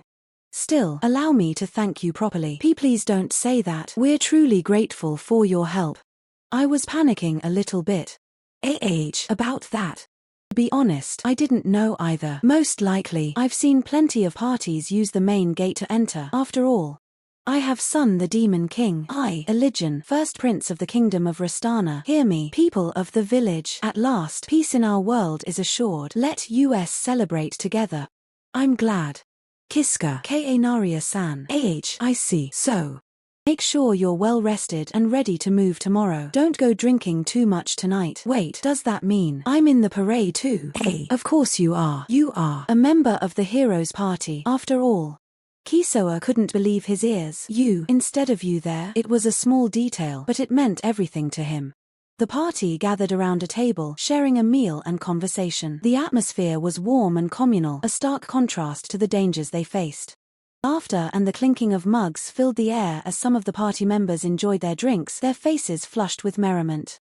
A carriage, pulled by 2 horses, made its way through the countryside. In the foreground, a figure with long, light hair watched its approach. The group confirmed their travel plans. It'll be me, Carnaria, Frat, and Noxan for the first one of them stated, expecting a nice and relaxing trip. Meanwhile, a smaller figure cheerfully greeted a larger one. Nice to meet YA, big bro. Kisoa spoke with a mix of pride and apprehension. I cleared it alone. Below, a large, armored figure shivered. I'm a diamond rank myself, but just thinking about soloing a dungeon like that sends chills down my spine. Kisoa explained the dungeon's mechanics. You can turn back and leave anytime you want. Normally, if you enter the Kahara dungeon through the main gate, you can leave anytime. But if you use the hidden teleportation circle, you can't leave until you've cleared it. So I had no choice but to push through. Another chimed in, if you've got Niao around, you don't even need a return teleportation circle. Really? Kisoa asked, surprised by the assertion. Really? The others confirmed with smiles. Niao has a return spell, after all, so even with the hidden teleportation circle, Niao can still get us out just fine, a woman explained. Another added, since the Demon King had devoured the final boss, he basically became the final boss himself. Kisoa recalled their return. After we defeated the Demon King, we used the teleportation circle that appeared to return to the village. Niao. Yes. I ended up losing time too, after getting chased by that headless horse, a man admitted with a grimace. Don't worry, I get it, another replied. Laughter erupted. No, that's not it. Niao just. Kisoa tried to explain, chuckling. And even showed up late to Iligen's fight with the Demon King, the armored man recalled. Wait, what the? Kisoa exclaimed, his eyes wide with shock. Let's check outside, someone urged. Kisoa's face contorted in disbelief and horror, his eyes wide and mouth agape. As Kisoa looked towards the distance, he gasped, is that? No way. Colossal figure, wielding a massive sword and radiating an ominous aura, stood ready for battle against a knight who met the challenge with their own blade. A flashback revealed a grim past. Ever since I came to this world, 100 years in the past, this was my first death. In a stone corridor, a figure knelt, so this is where it begins. For me, it doesn't matter how many times I die, but if Iligen-san dies, a determined warrior stated. Then I will. A resolve hardened in their eyes as the words Kisoa's stand appeared in bold script. Chaotic montage, Elijin-san's death, the Demon King's revival, a voice questioned, and the one who killed me, who was it? The scene shifts to a lone figure walking down a stone corridor, sword in hand, an aura of grim determination surrounding him. The figure's face is etched with a complex mix of emotions, a heavy burden evident in his eyes. Happened, all at once, he murmured. He continued, his gaze distant, but they were nowhere to be seen, which means his expression grew more troubled. Grim realization dawned as the group discussed the carriage. Elijin-san's carriage, the one in front of us, should have had Canaria-san, Nox-san, and Flat-san aboard. The faces of the remaining party members turned grim as the truth hit them. Everyone who was riding in that carriage was killed. A schematic showed the carriage's movement, with a question mark indicating an unknown element. It then depicted the carriage being circled around behind their own. The diagram continued, showing the carriage being destroyed and the Demon King being revived. The narrative then cut to Kisoa, clutching his chest as he was struck, gasping and killed me. But could anyone really pull off something like that? Kisoa questioned. There's no way anyone could take down both of them in an instant. It should be impossible, he then considered, and besides, if the killer's goal was to slaughter the party, those two should have been the first targets. Kisoa strides forward, his hand gripping the hilt of his sword, a determined glint in his eyes. A flicker of doubt crosses Kisoa's face as he recalls a past trauma. When I was killed, he mutters. Suddenly, the atmosphere shifts as a hulking figure, Gorgon, appears, drawing Kisoa's attention. So to clear the dungeon like before, I'll rendezvous with Canaria-san first. Kisoa calls out, but Gorgon's surprised exclamation suggests an unexpected turn of events. Chaos erupts as Gorgon engages a monstrous foe, his massive axe swinging with brutal force. The floor is slick with blood. The sheer power of the monster is evident as it looms over Gorgon, its massive form exuding raw strength. Kisoa, seeing Gorgon struggling, calls out, "Gorgon-san, go!" urging him to retreat. Gorgon, unfazed by the danger, addresses Kisoa with a jovial tone, "Big bro Kiska," a hint of amusement in his voice. Kisoa, standing amidst the carnage, boasts, "Impressive, to wipe out a werewolf den alone." Suddenly, the situation turns dire as a massive werewolf lunges, its claws extended. Kisoa shouts in alarm, "Gore, Gan," while Gorgon is caught off guard. Gorgon, despite the surprise attack, smirks, "Heh, so you still had a bit of life left in you, huh? Can't dodge an attack from a slow guy like me?" Gorgon taunts. Kisoa, however, has a plan. "Well, I guess that's true. Heh, still, running into you here actually works out perfectly for me," Kisoa replies. Kisoa looks surprised by Gorgon's words. Gorgon then asks, "Which way do we go?" "Right," Kisoa replies, a confident smile returning. "My job is to guide the way, after all. If I remember correctly, we should be able to move ahead without any trouble. I'll lead the way, let's go," Kisoa exclaims. Gorgon chuckles. "Nobody told me that the party was gonna get split up like this. Did you know anything about that?" "Yeah, you cleared it alone. That's crazy," Gorgon says, sweat beading on his forehead. Kisoa simply replies, "Yeah, well.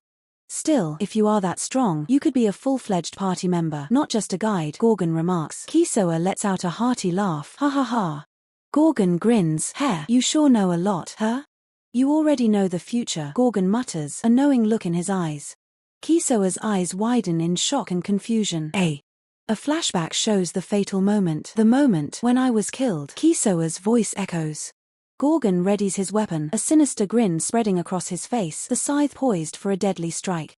The massive doors to a chamber are sealed shut. "Looks like the fight has already started inside," Gorgon states. "So it won't open?" Kisoa questions, pushing against the unyielding door. "TCH, even if I push, it won't budge," Gorgon grunts.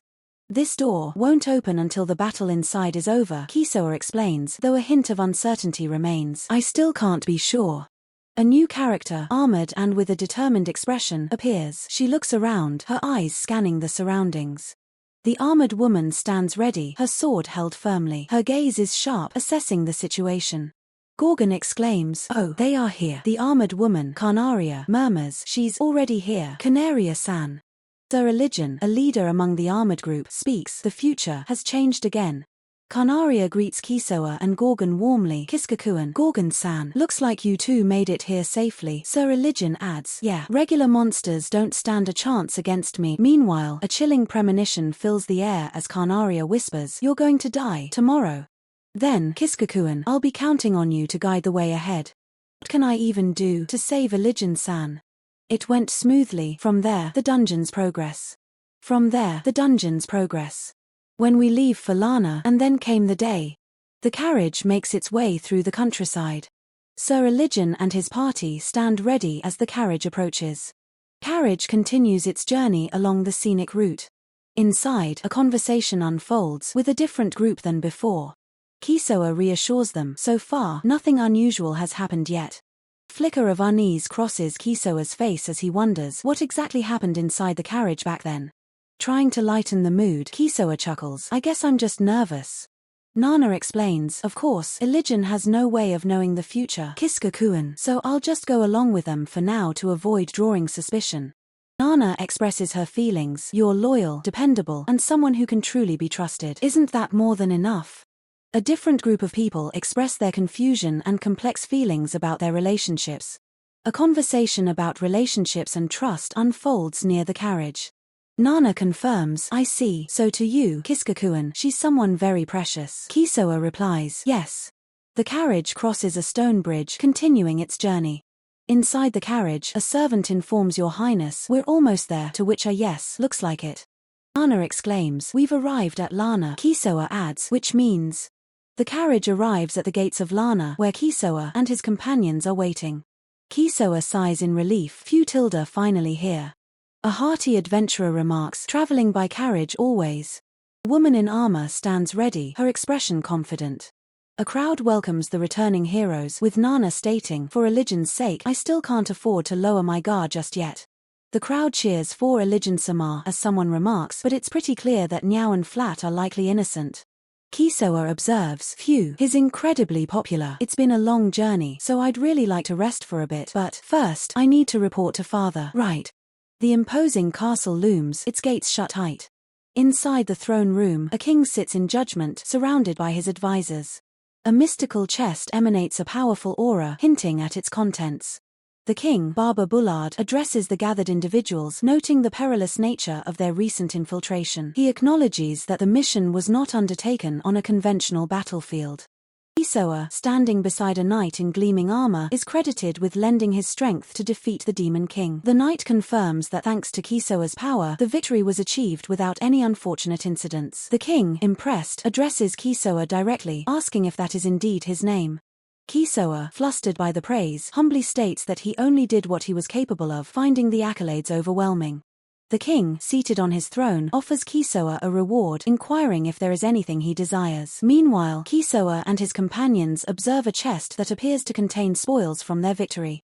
Kisoa, surprised by the offer of a reward, hesitates. He explains that he had already asked Sir Religion for help regarding his needs and is actually searching for someone. The king, intrigued, ponders Kisoa's words. He states that he doesn't particularly have anything in mind for a reward. The knight, who was previously seen with Kisoa, speaks up, stating, I do have. The knight, Sir Religion, proposes a suggestion to the king, gesturing towards the open chest. As Kisoa looks out at a grand castle, a thought crosses his mind, is Canaria-san the traitor? A woman in armor, identified as Carnaria, stands near a decorative chest. She appears to be on patrol. Carnaria explains that she was just making rounds, checking to see something. Kisoa, looking determined, states he still doesn't have proof that Carnaria is the traitor. He resolves to press forward, believing that as long as the Demon King's head is here, even if someone tries to revive him, they will be safe. Meanwhile, Sir Religion is seen in the background. Carnaria reacts with shock, exclaiming that Sir Religion won't be killed. Kisoa smirks, pointing out that Carnaria should understand that best herself, implying she's aware of the situation and her own involvement. Canaria's expression shifts to one of alarm and suspicion as she asks Kisoa what he is planning. Canaria's demeanor turns sinister as she admits she never liked Kisoa from the start. She questions how much he truly knows. Kisoa, with a knowing smile, confirms his suspicion. So it was you, Canaria-san. He adds that he never expected her to be the traitor. Carnaria reveals a ring on her finger, the Ring of Chaos, bestowed upon her by her master. She declares that with it, she can tear open space and time, and intends to use it to resurrect the Demon King. Kisoa stands calmly, his expression unreadable, as a sense of unease fills the air. Carnaria confronts Kisoa, her eyes wide with disbelief and anger, asking if this was his doing. She demands to know what he did with the Demon King's head. Kisoa, with a slight smile, apologizes but reveals he had hidden the Demon King's head away. Carnaria recalls Kisoa's suggestion to the king to display the Demon King's head to announce the subjugation to the people. She realizes something felt off.